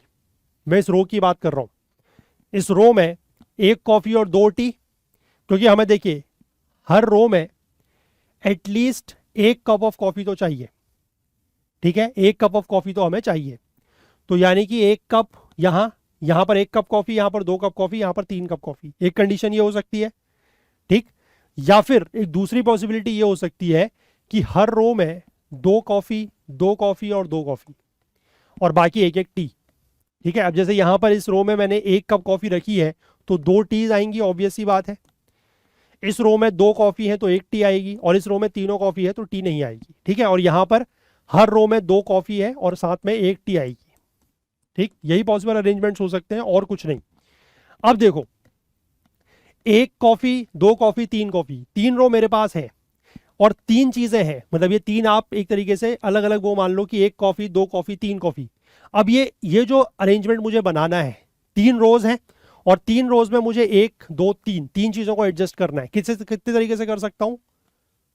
3 चीजों को 3 जगह पर एडजस्ट करना है। कैसे कर सकता हूं? 3 फैक्टोरियल तरीके से, मतलब कि जो मैंने 1 कप कॉफी कहा वो इस रो में भी आ सकती है, इस रो में भी आ सकती है, इस रो में भी आ सकती है। सिमिलरली जो 2 कॉफी है वो यहां भी आ सकती है, यहां भी आ सकती है, यहां भी आ सकती है, ठीक है ना। फिर जो 3 कॉफी है वो यहां भी आ सकती है, यहां भी आ सकती है, यहां भी आ सकती है। मतलब इस तरीके से जो अरेंजमेंट्स बनेंगे वो टोटल 6 अरेंजमेंट्स बनेंगे या 3 फैक्टोरियल अरेंजमेंट्स बनेंगे, ठीक है। तो एक बार अगर मेरा ये डिफाइन हो गया कि 3 कॉफी यहां, 2 कॉफी यहां और 1 कॉफी यहां, ठीक है, एक बार ये चीज डिफाइन हो गई, उसके बाद यहां तो 3 कॉफी है, मतलब यहां भी कॉफी है, यहां भी कॉफी है और यहां भी कॉफी है, ठीक है। तो इसमें तो आप कुछ चेंज नहीं कर सकते क्योंकि वो कॉफीज तो एक जैसी होंगी। अब जो ये वाली रो है इसमें 2 कॉफी और 1 टी है, ठीक है। तो 2 कॉफी और 1 टी को आप अरेंज कर सकते हो। कैसे? देखो, आप सपोज कर लो टी कॉफी कॉफी ये लिख लो, आप कॉफी टी कॉफी ये लिख लो, आप कॉफी कॉफी टी ये लिख लो। ये अलग अलग तरीके हो गए। तो यानी कि इस रो को भी मैं 3 तरीके से लिख सकता हूं। ये वाली रो को तो मैं एक ही तरीके से लिख सकता हूं क्योंकि यहां पर तो 3 कॉफी है। इस वाली रो को मैं एक ही तरीके से लिख सकता हूं, इस वाली रो को मैं 3 तरीके से लिख सकता हूं। सिमिलरली इस वाली रो में 2 टी और 1 कॉफी है, तो मेरा क्या बन सकता है? टी टी कॉफी, या फिर टी कॉफी टी, या कॉफी टी टी। ये फिर 3 तरीके हो गए। तो टोटल अरेंजमेंट जो मेरे इस वाले केस में बन रहे हैं वो बनेंगे इतने, यानी कि 3 फैक्टोरियल इज 3 × 2 6 और 6 × 9 दैट इज 54, ठीक है। बट ये अभी जवाब नहीं है। द रीजन बीइंग अभी एक और केस वहां पर भी बन रहा है। उस केस में देखो 2 कॉफी 2 कॉफी 2 कॉफी तो आइडेंटिकल है, तो इसमें तो कोई अरेंजमेंट जैसे यहां पर 3 फैक्टोरियल या 6 बने थे, यहां पर तो बनेंगे नहीं क्योंकि 2 कॉफी 2 कॉफी 2 कॉफी सब आइडेंटिकल ही है, तो एक ही तरीका हुआ वो तो। और उसके बाद 2 coffee 1 T, 2 coffee 1 T, 2 coffee 1 T, इनको अरेंज करने के 3 तरीके होंगे जैसे मैंने यहां पर किए 2 कॉफी 1 टी, ठीक है। मतलब कैसे? 2 कॉफी 1 टी को वही बात हो गई सी सी टी, ठीक है, या फिर आप कहो सी टी सी, या फिर आप कहो टी सी सी। तो 3 तरीके हो गए। तो इस रो में भी 3 तरीके, इस रो में भी 3 तरीके, इस रो में भी 3 तरीके। तो 3 × 3 × 3 यानी कि 3 × 3 × 3, तो टोटल तरीके कितने हो गए? 27, ठीक है। अब देखो या तो अरेंजमेंट ऐसा होगा या अरेंजमेंट ऐसा होगा, इसीलिए बीच में मैंने क्या लिखा है? और, यानी कि या तो अरेंजमेंट ऐसा या अरेंजमेंट ऐसा। तो ये सारे के सारे जो केसेस हैं ये जुड़ जाएंगे और आंसर आएगा 54 + 27 that is 81। Answer will B 81। लेकिन ये क्वेश्चन जो है टफ क्वेश्चन है, ठीक है। आंसर विल बी 81, बट इसको मैं लूंगा हार्ड कैटेगरी में। ये क्वेश्चन टफ है, ठीक है। एग्जाम में इस क्वेश्चन को कर पाना टफ है, रियली टफ है, ठीक है। चलो फिलहाल नेक्स्ट क्वेश्चन में बढ़ते हैं। ये क्वेश्चन भी थोड़ा सा अच्छा क्वेश्चन है कि the sum of 3 consecutive integers is equal to their product, how many such possibilities are there. 3 consecutive integers का प्रोडक्ट, कंसेक्यूटिव मतलब जो एक साथ होते हैं जैसे 1 2 3, ठीक है। 3 कंसेक्यूटिव इंटीजर्स का सम उनके प्रोडक्ट के बराबर है, तो ऐसे कितने पॉसिबिलिटीज हो सकती है, ठीक है। अब यहां पर ध्यान रखिएगा सिर्फ इंटीजर लिखा हुआ है, इंटीजर पॉजिटिव नेगेटिव जीरो कुछ भी होता है। तो जो यहां पर जो कंडीशंस बनेंगी, जो पॉसिबिलिटीज बनेंगी, अगर आप ले लीजिए इंटीजर्स एज 1 2 एंड 3, ठीक है, तो 1 + 2 + 3 इज इक्वल टू 1 × 2 × 3, क्योंकि ये भी 6 और ये भी 6, तो ये बराबर हो गए। ठीक है, सिमिलरली दूसरा हो सकता है -1 -2 -3, क्योंकि -1 के साथ आप ऐड कर जाइए -2, ऐड कर लीजिए -3 इज इक्वल टू -1 × -2 × -3। ठीक है, तो -1 -2 -3 इज -6 और -1 × -2 इज +2 और +2 × -3 × -6, तो ये भी सेम हो गया। ठीक है, तो -6 और 6 6, यानी कि एक कॉम्बिनेशन ये है, दूसरा कॉम्बिनेशन ये है। अब एक तीसरा कॉम्बिनेशन भी हो सकता है, क्या? -1 0 और 1। ठीक है, सॉरी, -1 0 और +1। अब -1 + 0 + 1 कितना आएगा? 0, और -1 × 0 × 1 फिर से 0, तो ये 0 और ये 0 बराबर, यानी कि तीसरी पॉसिबिलिटी ये हो सकती है। तो पूछा क्या गया है कि how many such possibilities are there, तो there are such 3 possibilities, only 3 possibilities. ठीक है, 3 से ज्यादा पॉसिबिलिटीज नहीं बनेंगी, क्योंकि और आप कोई भी नंबर ऐसा कंसेक्यूटिव उठा के देख लीजिए, सपोज कर लीजिए आप 2 3 4 ले लें, 3 4 5 ले लें, चाहे पॉजिटिव में लें चाहे नेगेटिव में लें, इनका सम और प्रोडक्ट कभी भी बराबर नहीं होगा। सिर्फ यहीं पर ये सम और प्रोडक्ट बराबर होता है, दैट इज 1 2 3 -1 2 3 और -1 0 और 1। ठीक, तो answer will B only 3। But इस क्वेश्चन को भी मैं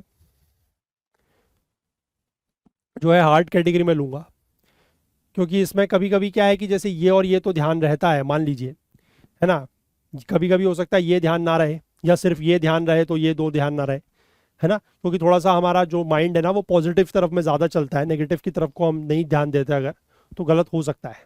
ठीक है, तो इसलिए क्वेश्चन को मैं थोड़ा सा हार्ड कैटेगरी में लूंगा।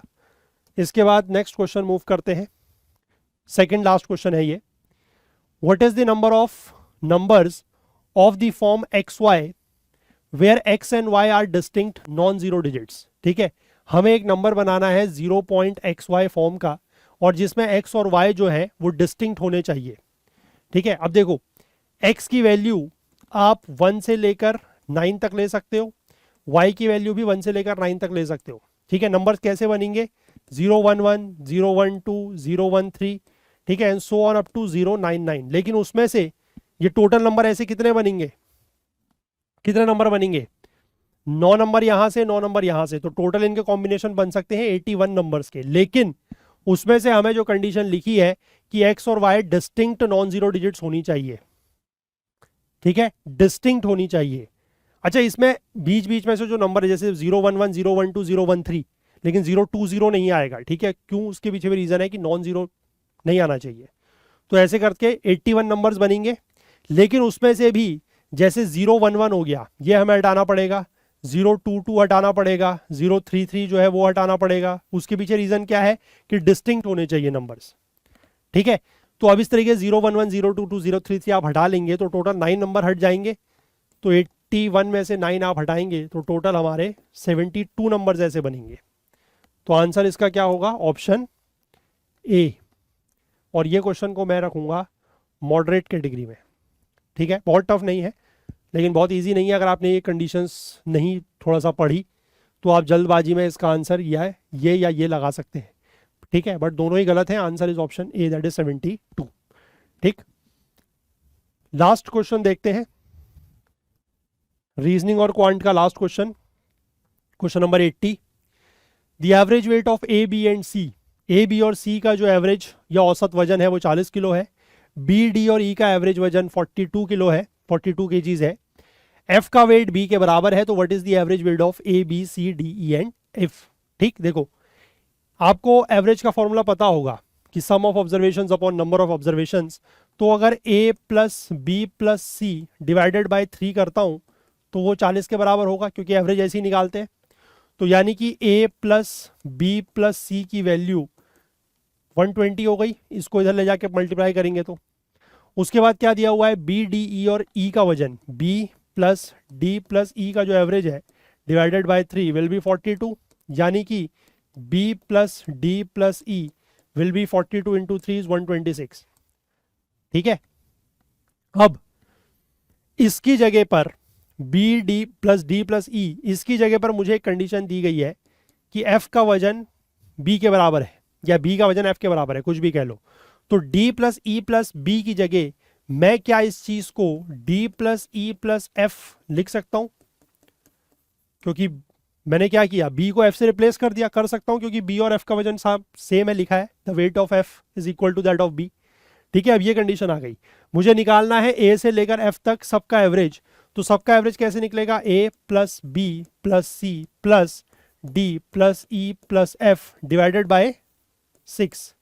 तो a plus B plus C की वैल्यू मेरे पास कितनी है, 120, और d plus E plus F की वैल्यू मेरे पास है 126, 126 divided by 6, this will be 246 divided by 6, this will be 41।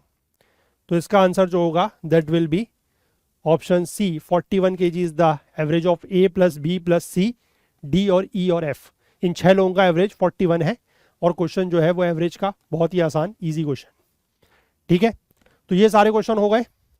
अब मैं देखो, मैं आप लोगों के सामने यहाँ पर, आप मुझे अगर 10 से 15 मिनट और दे दो इस वीडियो में, तो मैं आप लोगों के सामने ही मैं एक पेपर लेके आया हूँ, और इस पेपर में मैं सारे क्वेश्चन के हिसाब से नोट कर लूँगा कि कौन सा क्वेश्चन इजी था, कौन सा क्वेश्चन टफ था। ठीक है, सिर्फ आप मुझे 10-15 मिनट दे दो। ठीक है, तो आज हमारा जो रीजनिंग क्वांट है वो कंप्लीट हो जाएगा। ठीक है, मैं यहाँ से इसलिए जो सबसे पहला क्वेश्चन था इस सीरीज का, आज का नहीं, मतलब जब हमने ये स्टार्ट किया था रीजनिंग क्वांट, तो उस पहले क्वेश्चन पर हम लोग चलेंगे। देखो, ये था पहला क्वेश्चन कि इस सीरीज में x की वैल्यू क्या है। ये क्वेश्चन बड़ा इजी है। ठीक है, this is a easy question, easy question है। Question number 4 is an easy question. ठीक है, मैं अपने पास भी इसको लिखते रहता हूँ, question 4 is a easy question. Next question की अगर मैं बात करूँ, ये वाला जो क्वेश्चन था, ये क्वेश्चन टफ था। ठीक है, this was a hard question, क्योंकि इसमें ये चीज़ें चेक करनी थी। Question number 5, this was a hard question. Next question की बात करें, क्वेश्चन नंबर 6, ये क्वेश्चन बहुत ही ईजी था। ठीक है, डिस्टेंस एंड डायरेक्शन का बहुत ईजी क्वेश्चन था। इसके बाद क्वेश्चन नंबर 7 पर आए, तो ये क्वेश्चन आपके कैलेंडर का था। इस क्वेश्चन को मैं टफ तो नहीं कहूँगा, पर मॉडरेट है, क्योंकि थोड़ा सा टाइम कंज्यूमिंग हो सकता है। Question number 7 is a moderate question. ठीक है, जल्दी जल्दी देख रहे हैं। क्वेश्चन नंबर 8, क्वेश्चन नंबर 8 जो था, जिस क्वेश्चन को भी मैं मॉडरेट क्वेश्चन कहूँगा, क्योंकि चेक करना था इसमें सारे के सारे, थोड़ा सा टाइम कंज्यूमिंग हो सकता है। Question number 8 is a moderate question. Next question की बात करें, इनमें से कौन सा नंबर स्मॉलेस्ट है। ये क्वेश्चन आप एग्जाम में कर पाएँ थोड़ा सा मुश्किल है, तो हार्ड क्वेश्चन ले लेंगे। Question number 9, this is a hard question. ठीक है, इसके बाद क्वेश्चन नंबर 10, इनको नंबर्स को अरेंज करना है, रिपीटिशन अलाउड नहीं है। Again it's a time consuming question, I will take it as a moderate question. ठीक है, मैं इसको मॉडरेट लूंगा, दैट इज क्वेश्चन नंबर 10। आगे बढ़ेंगे, क्वेश्चन नंबर 15, सर्कुलर रेस वाला जो क्वेश्चन है, ये भी एग्जाम में आप कर सकते हैं वैसे, लेकिन थोड़ा सा मॉडरेट में ही लेंगे। 15th क्वेश्चन है, that is a bit moderate question. Next question की बात करें, क्वेश्चन नंबर 16, ये आसान क्वेश्चन है। ठीक है, this is an easy question. Question number 16 is an easy question. ठीक, इसके बाद आगे बात करें तो 17, ये चेस वाला जो क्वेश्चन था, ये वहाँ पर थोड़ा सा कर पाना इसको मुश्किल इसलिए था क्योंकि जो ये एक एक नंबर छूट रहे थे ना, उस एक एक नंबर से थोड़ा सा क्वेश्चन टफ हो सकता था। ठीक है, तो इसको मैं हार्ड ले लेता हूँ। Question number 17, 3 digit natural number divisible by 5 आपको बनाना था। मैंने सिंपल भी बता दिया था आपको, ये आसान क्वेश्चन है। ठीक है, this is an easy question, बिना परम्यूटेशन कॉम्बिनेशन के भी आप इसको कर सकते थे। Question number 18 is an easy question. Just अगला फटाफट देख लेते हैं। क्वेश्चन नंबर, ये वाला थोड़ा सा क्वेश्चन मैं कहूँगा कि टफ था, क्योंकि कभी कभार ऐसे में आपके अगर कॉम्बिनेशन सही नहीं बन पा रहे हैं, आपने एक आधी वैल्यू चेक करके देख लिया, तो कभी कभी गड़बड़ हो सकती है। 19 is a tough question, increase of this percentage, very easy question. ठीक है, very easy question, not even only easy but very easy question. 20th, ठीक है, letter A B C D arrange such with exactly, ये भी आसान question ही है। ठीक है, या मॉडरेट ले सकते हैं, क्योंकि इसमें ये इस तरीके के दो केसेस बन रहे थे, उसके हिसाब से अगर आपका कहीं पे छूट जाए तो मॉडरेट क्वेश्चन है। Question number 24, question number 24 is a moderate question. ठीक है, इसके बाद 25, x is the brother of Z, this is a sibling, ये भी आसान क्वेश्चन है क्योंकि इसमें जेंडर पता नहीं लग पा रहा था हमें। तो 25 इज अ इजी क्वेश्चन। ठीक, नेक्स्ट क्वेश्चन पे चलें। क्वेश्चन नंबर 26, ये भी थोड़ा सा मैं कहूँगा कि on the hard side question था, क्योंकि ये बीच के इसमें गैप का पता लगाना था। अगर आपने सिंपल इसको कर दिया होता तो आप इसमें फंस सकते थे, तो this can be a hard question. ठीक है, और इसके बाद ये क्वेश्चन था जिसमें आपको ये रास्ते पता लगाने थे, ये तो आसान क्वेश्चन था। ठीक है, इजी क्वेश्चन है। 27 इज एन इजी क्वेश्चन। 28 ये आपका कॉइन वाला क्वेश्चन था कि आपने इसको इतने दिए उसको इतने दिए, इसमें भी सिर्फ काउंटिंग करनी थी। ये भी इजी क्वेश्चन है। Question number 28 is an easy question. आगे बढ़ेंगे क्वेश्चन नंबर 29 में 100th प्लेस पर क्या आएगा। ये भी बहुत टफ नहीं था बट ठीक है, मॉडरेट में ले लेते हैं। Question number 29 is a moderate question. इसके बाद क्वेश्चन नंबर 30, ये लोग क्यू में खड़े हैं, आगे कितने होंगे पीछे कितने होंगे। इसमें भी ये मिनिमम होने की वजह से ये थोड़ा सा क्वेश्चन मॉडरेट बन जाता है। ठीक है, question number 30 is a moderate question. और इसके बाद कितने सेकंड्स कितने डेज कितने ये हैं, ये तो आसान क्वेश्चन है। ठीक है, question number 35 this is an easy question. Question number 35 is an easy question. ठीक है, ये जैसे क्वेश्चन नंबर 35 था, फिर ये आपका 36 है। 36 का क्वेश्चन जो है वो भी आसान ही है। Question number 36 is also an easy question. ठीक है, question number 36 is an easy question. इसके बाद 37 की आप बात कर लें, यहाँ से यहाँ जाना है, यहाँ से यहाँ जाना है, थोड़ा सा इसमें इश्यूज आ सकते थे बट मॉडरेट ले लेंगे। 37 38 पर अगर मैं चलूँ तो सिलोजिज्म का क्वेश्चन है, काफ़ी इजी क्वेश्चन था ये वाला, पहला वाला काफ़ी इजी था।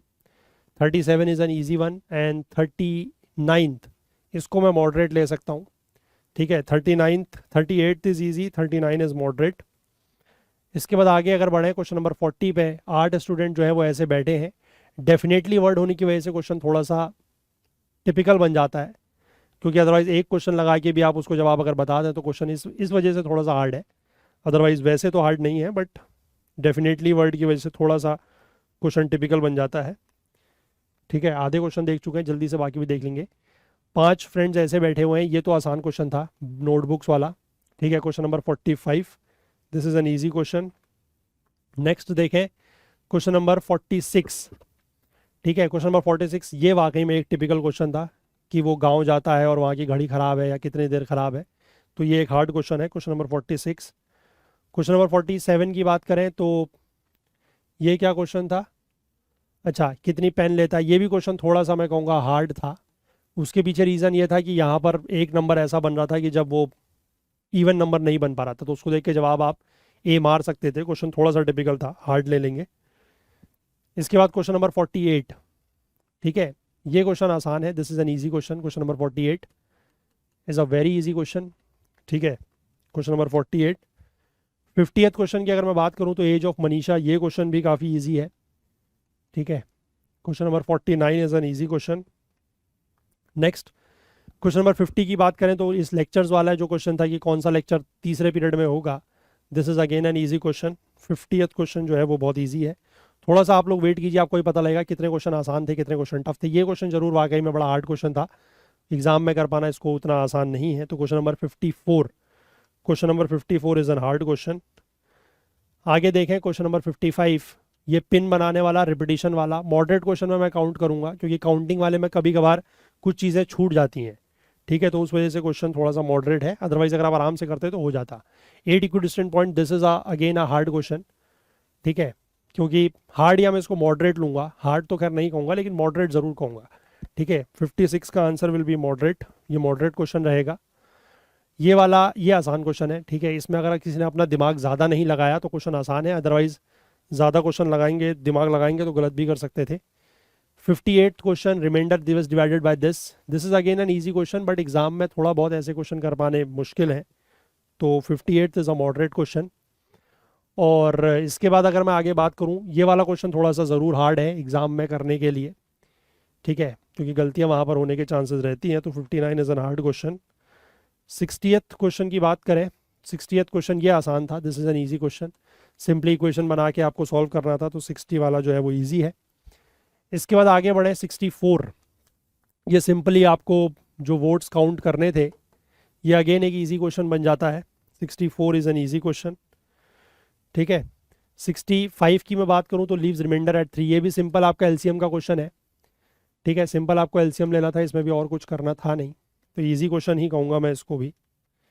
या चलो इसको मैं मॉडरेट लेके चलता हूँ। इजी मैं इसलिए नहीं लूँगा क्योंकि अब किसी को पहले ये पता तो लगे कि क्वेश्चन में करना क्या है। करना अगर पता लग गया फिर तो आसान है, बट अगर पता ही नहीं लगेगा कि करना क्या है। ठीक है, 65 66 की बात करूँ, ये थोड़ा सा मैं कहूँगा कि हार्ड क्वेश्चन है, क्योंकि वहाँ पर थोड़ा सा दिमाग आपका काम कर जाए किस तरीके से फैक्टर बनाने। वैसे मैंने मॉडरेट लिया हुआ है तो चलो मॉडरेट ही में बात कर लेते हैं इसको। इसके आगे को तो मैंने लिखे ही हुए थे, आज ये क्वेश्चन थे, तो 65 को मॉडरेट ले लेते हैं, 66 को moderate, 67 is an easy question. ठीक है, 68 जो है ये भी इजी है, क्योंकि क्लॉक में अगर आप ऐसे करें या फॉर्मूला लगा के करें जैसे भी आसान है। ये थोड़ा सा मॉडरेट है। Question number 69। 70 की बात करें तो काफ़ी इजी है, पाई चार्ट का क्वेश्चन, सिर्फ आपको एंगल निकालना था। 74 की मैं बात करूं तो ये भी इजी है, 74 is an again easy question. 75 will be a moderate question, क्योंकि इसमें सीरीज पहचानना थोड़ा सा टिपिकल है। 76 इज एन इजी क्वेश्चन। ठीक, 76। इसके बाद आगे बात करूं 77, तो ये थोड़ा सा हार्ड क्वेश्चन है, ये वाकई में थोड़ा सा हार्ड है। 77 टी और कॉफ़ी वाला। 78 इज़ ऑल्सो हार्ड क्वेश्चन, क्योंकि इसमें ये कुछ वैल्यूज़ बीच में मैंने बताया छूट सकती हैं। 79 इज़ अ मॉडरेट क्वेश्चन। और 80th क्वेश्चन जो है ये एवरेज वाला, ये काफ़ी आसान क्वेश्चन। ठीक है, तो यहाँ पर हमने कितने क्वेश्चन डिस्कस कर लिए हैं, मैं आपको इसका थोड़ा एक अगर ब्यौरा दे दूँ, थोड़ा सा मुझे टाइम दीजिए, let me count and then I will come back to you. तो देखिए, हमने जो ये रीजनिंग और क्वांट है, इसमें हमने जो टोटल क्वेश्चंस, मैं आपको थोड़ा सा अभी तक का जो समरी है वो समराइज़ कर दूं आप लोगों के लिए, कि रीजनिंग और क्वांट के मिला के हम लोगों ने टोटल 53 क्वेश्चंस डिस्कस किए हैं। ठीक है, और उसमें से जो अभी हम लोग इजी मॉडरेट कर रहे थे उसके अकॉर्डिंग इजी क्वेश्चंस बन रहे हैं अराउंड 24 के आसपास। ठीक है, और मॉडरेट क्वेश्चंस की संख्या जो है अराउंड 17, और हार्ड क्वेश्चंस इनकी संख्या है लगभग 12। ठीक है, 12। तो 53 में से जो पोजीशन बन रही है वो ये है कि 24 क्वेश्चन इजी है, तो ये इजी वाले क्वेश्चन तो आपसे बिल्कुल होने ही चाहिए एग्जाम में। अब मॉडरेट क्वेश्चन मैंने आपको बताया कि अगर थोड़ा सा आप समय देते हैं और वहाँ पर अगर कर लेते हैं, अगर यहाँ से आप ये 24 के 24, इस 17 में से अगर आप 10, 11, 12 के आसपास भी अगर कर लेते हैं तो आपका काम हो जाता है उतने से ही, है ना। बट ये पेपर इसलिए डिफ़िकल्ट है क्योंकि देखिए 53 में से सिर्फ 24 क्वेश्चन ऐसे हैं जो आसान हैं। अगर किसी की भी थोड़ा सा अच्छी प्रैक्टिस नहीं है और अगर वो इन दोनों क्वेश्चंस को नहीं कर पाता, इन दोनों टाइप्स के क्वेश्चंस को, तो सिर्फ 24 क्वेश्चन से काम नहीं बनेगा, है ना। क्योंकि इसमें से भी हो सकता है कि 24 में से भी कुछ एक दो क्वेश्चन गलत हो जाए, तो यहाँ पर भी थोड़ा सा क्वेश्चन जो है वो करने पड़ेंगे। इस वाले को तो खैर अगर आप नहीं भी करें, इन 17 में से भी अगर आप 8-10 क्वेश्चन भी कर लें तो आपका काम हो जाएगा। ठीक है, तो इसलिए क्वेश्चन पेपर की अगर मैं ओवरऑल बात करूं तो रीजनिंग और क्वांट जो है वो इस पेपर का मॉडरेट टू हायर साइड में ज़्यादा था, क्योंकि आप ये देखिए कि ये दोनों पार्ट मिला के लगभग 29 क्वेश्चन थे। ठीक है, मॉडरेट टू हार्ड के, और इजी के सिर्फ 24 क्वेश्चन थे। तो अगर आप ये इजी सारे के सारे कर भी लें और मॉडरेट और टफ अगर आप ज़्यादा नहीं कर पाएँ तो दिक्कत है। ठीक है, इसलिए पेपर जो है ये वाला थोड़ा सा मॉडरेट टू हार्ड था। और बाकी मैं आपको जो बात कर रहा था कि स्ट्रेटजी क्या होनी चाहिए रीजनिंग और क्वांट सॉल्व करने की। अब देखिए, जैसे हम लोगों ने जीएस पेपर 1 की स्ट्रेटजी का एक अलग वीडियो बनाया है, तो सी सेट में ऐसा एक अलग वीडियो नहीं बनाएंगे। सी सेट में आप थोड़ा सा बात यहीं पर सुन लीजिए, नोट डाउन कर लीजिए। अब सी सेट में क्या है ना कि जो स्टूडेंट्स होते हैं वो दो प्रकार के होते हैं, कि एक या तो ऐसे होते हैं कि जो सिर्फ कॉम्प्रिहेंशन सॉल्व करते हैं, और एक ऐसे होते हैं जो सिर्फ रीजनिंग और क्वांट सॉल्व करते हैं। ठीक, अब आप अगर सिर्फ रीजनिंग और क्वांट सॉल्व करने वाले हैं, मैं फिलहाल उनकी बात कर रहा हूँ कि अगर आप सिर्फ रीजनिंग और क्वांट सॉल्व करने वाले हैं तो आपको क्या करना है कि राइट फ्रॉम क्वेश्चन नंबर 1, मतलब जैसे ही आपने पेपर आपको मिला और आपने पढ़ना शुरू किया, जैसे ही आपको पहला क्वेश्चन क्वांट का दिखा, करना स्टार्ट कर देना है। ठीक है, करना स्टार्ट कर देना है और क्वेश्चन को पढ़ना है, और पढ़ने के साथ साथ आपको ये चीज़ पता लग जाएगी कि क्वेश्चन आपको आता है या नहीं आता है। जैसे इसमें जो हमने पेपर डिस्कस किया, इसमें काफ़ी सारे क्वेश्चन ऐसे हैं कि जैसे ही हमें पढ़ते ही पता लग जा रहा है कि ये क्वेश्चन में करना क्या है। ठीक है, तो हम उसको सॉल्व कर लेंगे। जैसे पाई चार्ट वाला क्वेश्चन था, या फिर जो हमने लास्ट में एवरेज वाला क्वेश्चन किया वो था, बहुत सारे ऐसे क्वेश्चंस हैं।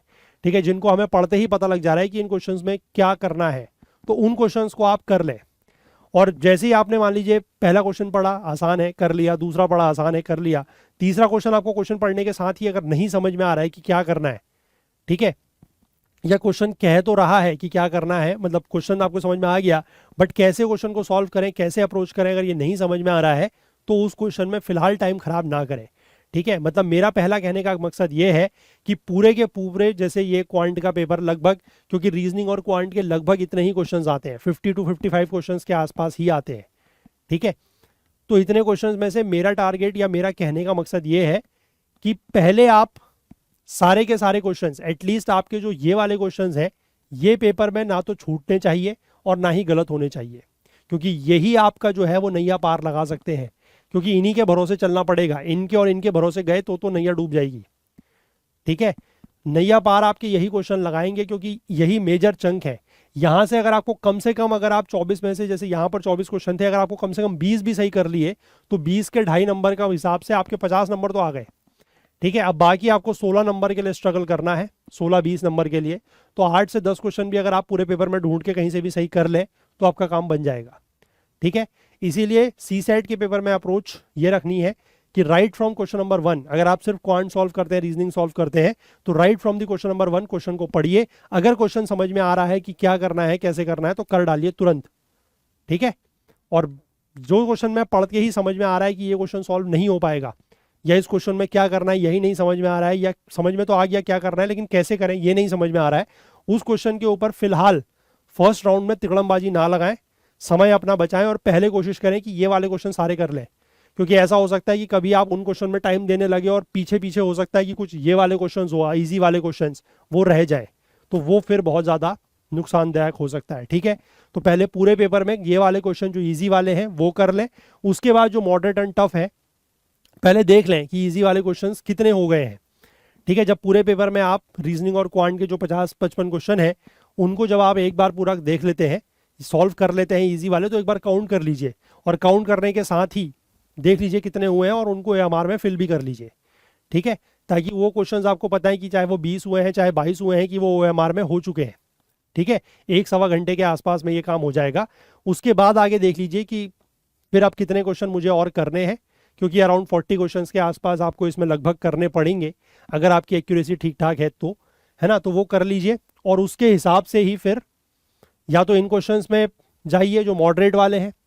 ठीक है, मॉडरेट और हार्ड आपको पता लग जाएगा। हार्ड क्वेश्चंस मैं उन कैटेगरी में डाल के चलूंगा, मतलब उन क्वेश्चंस को इस कैटेगरी में डालूंगा कि जो आपको नहीं समझ में आ रहा है कि करना क्या है। ठीक है, उसमें कि जिसमें क्वेश्चन पढ़ के समझ में नहीं आ रहा है कि इस क्वेश्चन में है क्या या करना क्या है या पूछना क्या चाह रहा है, वो हार्ड क्वेश्चन हो जाएंगे। ठीक है, या जो क्वेश्चन ऐसे जिसमें थोड़ा सा गलती होने के चांसेस आपको लग रहे हैं, और जो क्वेश्चंस मॉडरेट वाले हैं वो उसमें थोड़ा बहुत आपको समझ में आ रहा है, थोड़ा बहुत आप कर पा रहे हैं, तो यहाँ से और यहाँ से मिला के अगर आप इस स्थिति में अगर आप 12-13 क्वेश्चन भी कर लेते हैं, क्योंकि ये 29 क्वेश्चन है, अगर आप 10-12 क्वेश्चन भी कर लेते हैं तब भी अराउंड 36-37 में और ठीक ठाक अगर करते हैं तो आपका काम हो जाएगा।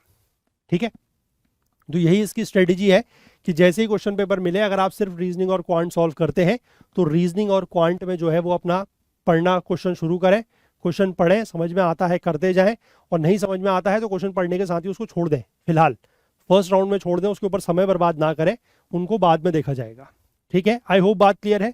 यही स्ट्रेटेजी मैं उम्मीद करूंगा कि आप लोग आने वाले 28 तारीख का जो पेपर है अभी 2023 का, उसमें या फिर आगे आप कभी भी इस वीडियो को देखेंगे तो आगे उसके बाद जो भी आपके लोगों का प्रीलिम्स होगा यूपीएससी का, चाहे वो 24 हो चाहे 25 हो, आप यही स्ट्रेटेजी मेरे अकॉर्डिंग फॉलो करें तो बेहतर रहेगा, क्योंकि ये क्वेश्चन बहुत इंपॉर्टेंट है। अगर आप कहीं इस क्वेश्चन में या इस क्वेश्चन में अपना टाइम बर्बाद करने लग गए और उसके चक्कर में अगर ये क्वेश्चन छूट गए, ठीक है, तो भारी पड़ जाएगा। इसलिए ध्यान रखें, इन क्वेश्चंस के ऊपर पहले फोकस करें जो इजी वाले हैं, उसके बाद अगर टाइम बचता है तो मॉडरेट और हार्ड की तरफ जाएं और उसमें से भी कुछ क्वेश्चन जरूर सॉल्व करने की कोशिश करें, क्योंकि मॉडरेट और हार्ड में से भी कुछ क्वेश्चन सॉल्व होते हैं। ठीक है, मैंने यहाँ पर ऐसे ऐसे क्वेश्चन भी मॉडरेट में लिखे, मतलब मॉडरेट और हार्ड में लिखे हैं जो थोड़ा सा ऑन दी हायर साइड है। कुछ क्वेश्चंस तो वाकई में जो है वो मतलब काफ़ी डिफिकल्ट है, जो पेपर में नहीं हो पाएंगे, एग्जाम में सॉल्व नहीं कर सकते उनको। ठीक है ना, तो उनको आप थोड़ा सा देख लें, बट स्ट्रेटेजी यही रखें कि पहले इजी वाले सॉल्व करें, then go for moderate and then for the hard ones. ठीक है, तो 53 में से अराउंड अगर मैं इस पेपर की बात करूं तो लगभग 40 क्वेश्चन के आसपास तो ऐसे हैं। ठीक है, मतलब मैं अगर अपने अकॉर्डिंग अगर इसको बात करूं तो लगभग 40 क्वेश्चन के आसपास है जो पेपर में हो सकते हैं, ठीक है। 40 क्वेश्चन के आसपास तो ऐसे हैं जो पेपर में हो सकते हैं, ठीक है। तो आई होप बात क्लियर है, ठीक। चलिए, तो इस सेशन को हम लोग फिर इतना ही रखते हैं। तो हमारे 5 सेशंस या 5 पार्ट जो है वो इस CSET 2022 के कवर हो गए हैं, जिसमें अभी तक हम लोगों ने 53 क्वेश्चंस देख लिए हैं, यानी कि रीजनिंग और क्वांट हमारा पूरा हो चुका है।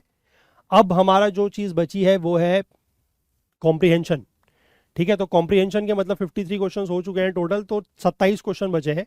कोशिश करेंगे कि कॉम्प्रिहेंशन को 3 से 4 पार्ट में, 3 से 4 वीडियोज़ में पूरा कर लें, क्योंकि अब हमारे पास समय भी जो है वो 28 तारीख से पहले ज़्यादा नहीं है। तो कोशिश करेंगे कि 3 से 4 वीडियोज़ में उनको भी कवर कर लिया जाए, ठीक है। इस बार का वैसे भी कॉम्प्रिहेंशन जो है वो बहुत ज़्यादा डिफिकल्ट नहीं थे as compare to previous years. Comprehension थोड़ा सा ठीक था, लेकिन ये रीजनिंग और क्वांट जो है वो थोड़ा सा हायर साइड में जा रहा था। तो चलिए, इस सेशन में इतना ही। अपना फीडबैक ज़रूर दें इस वीडियो को देख के, इस सेशन को देख के, और अगर कोई भी अपने सजेशंस हो वो भी हमें ज़रूर बताएं, और अगर पसंद आया हो तो लाइक ज़रूर करें और शेयर भी ज़्यादा से ज़्यादा करें। चलिए, अगले वीडियो में मिलते हैं, अगले सेशन में कॉम्प्रिहेंशन के क्वेश्चन सॉल्व करेंगे। तब तक के लिए अपना बहुत बहुत ध्यान रखें। Please do take care of yourself. Thank you, have a nice day, bye bye.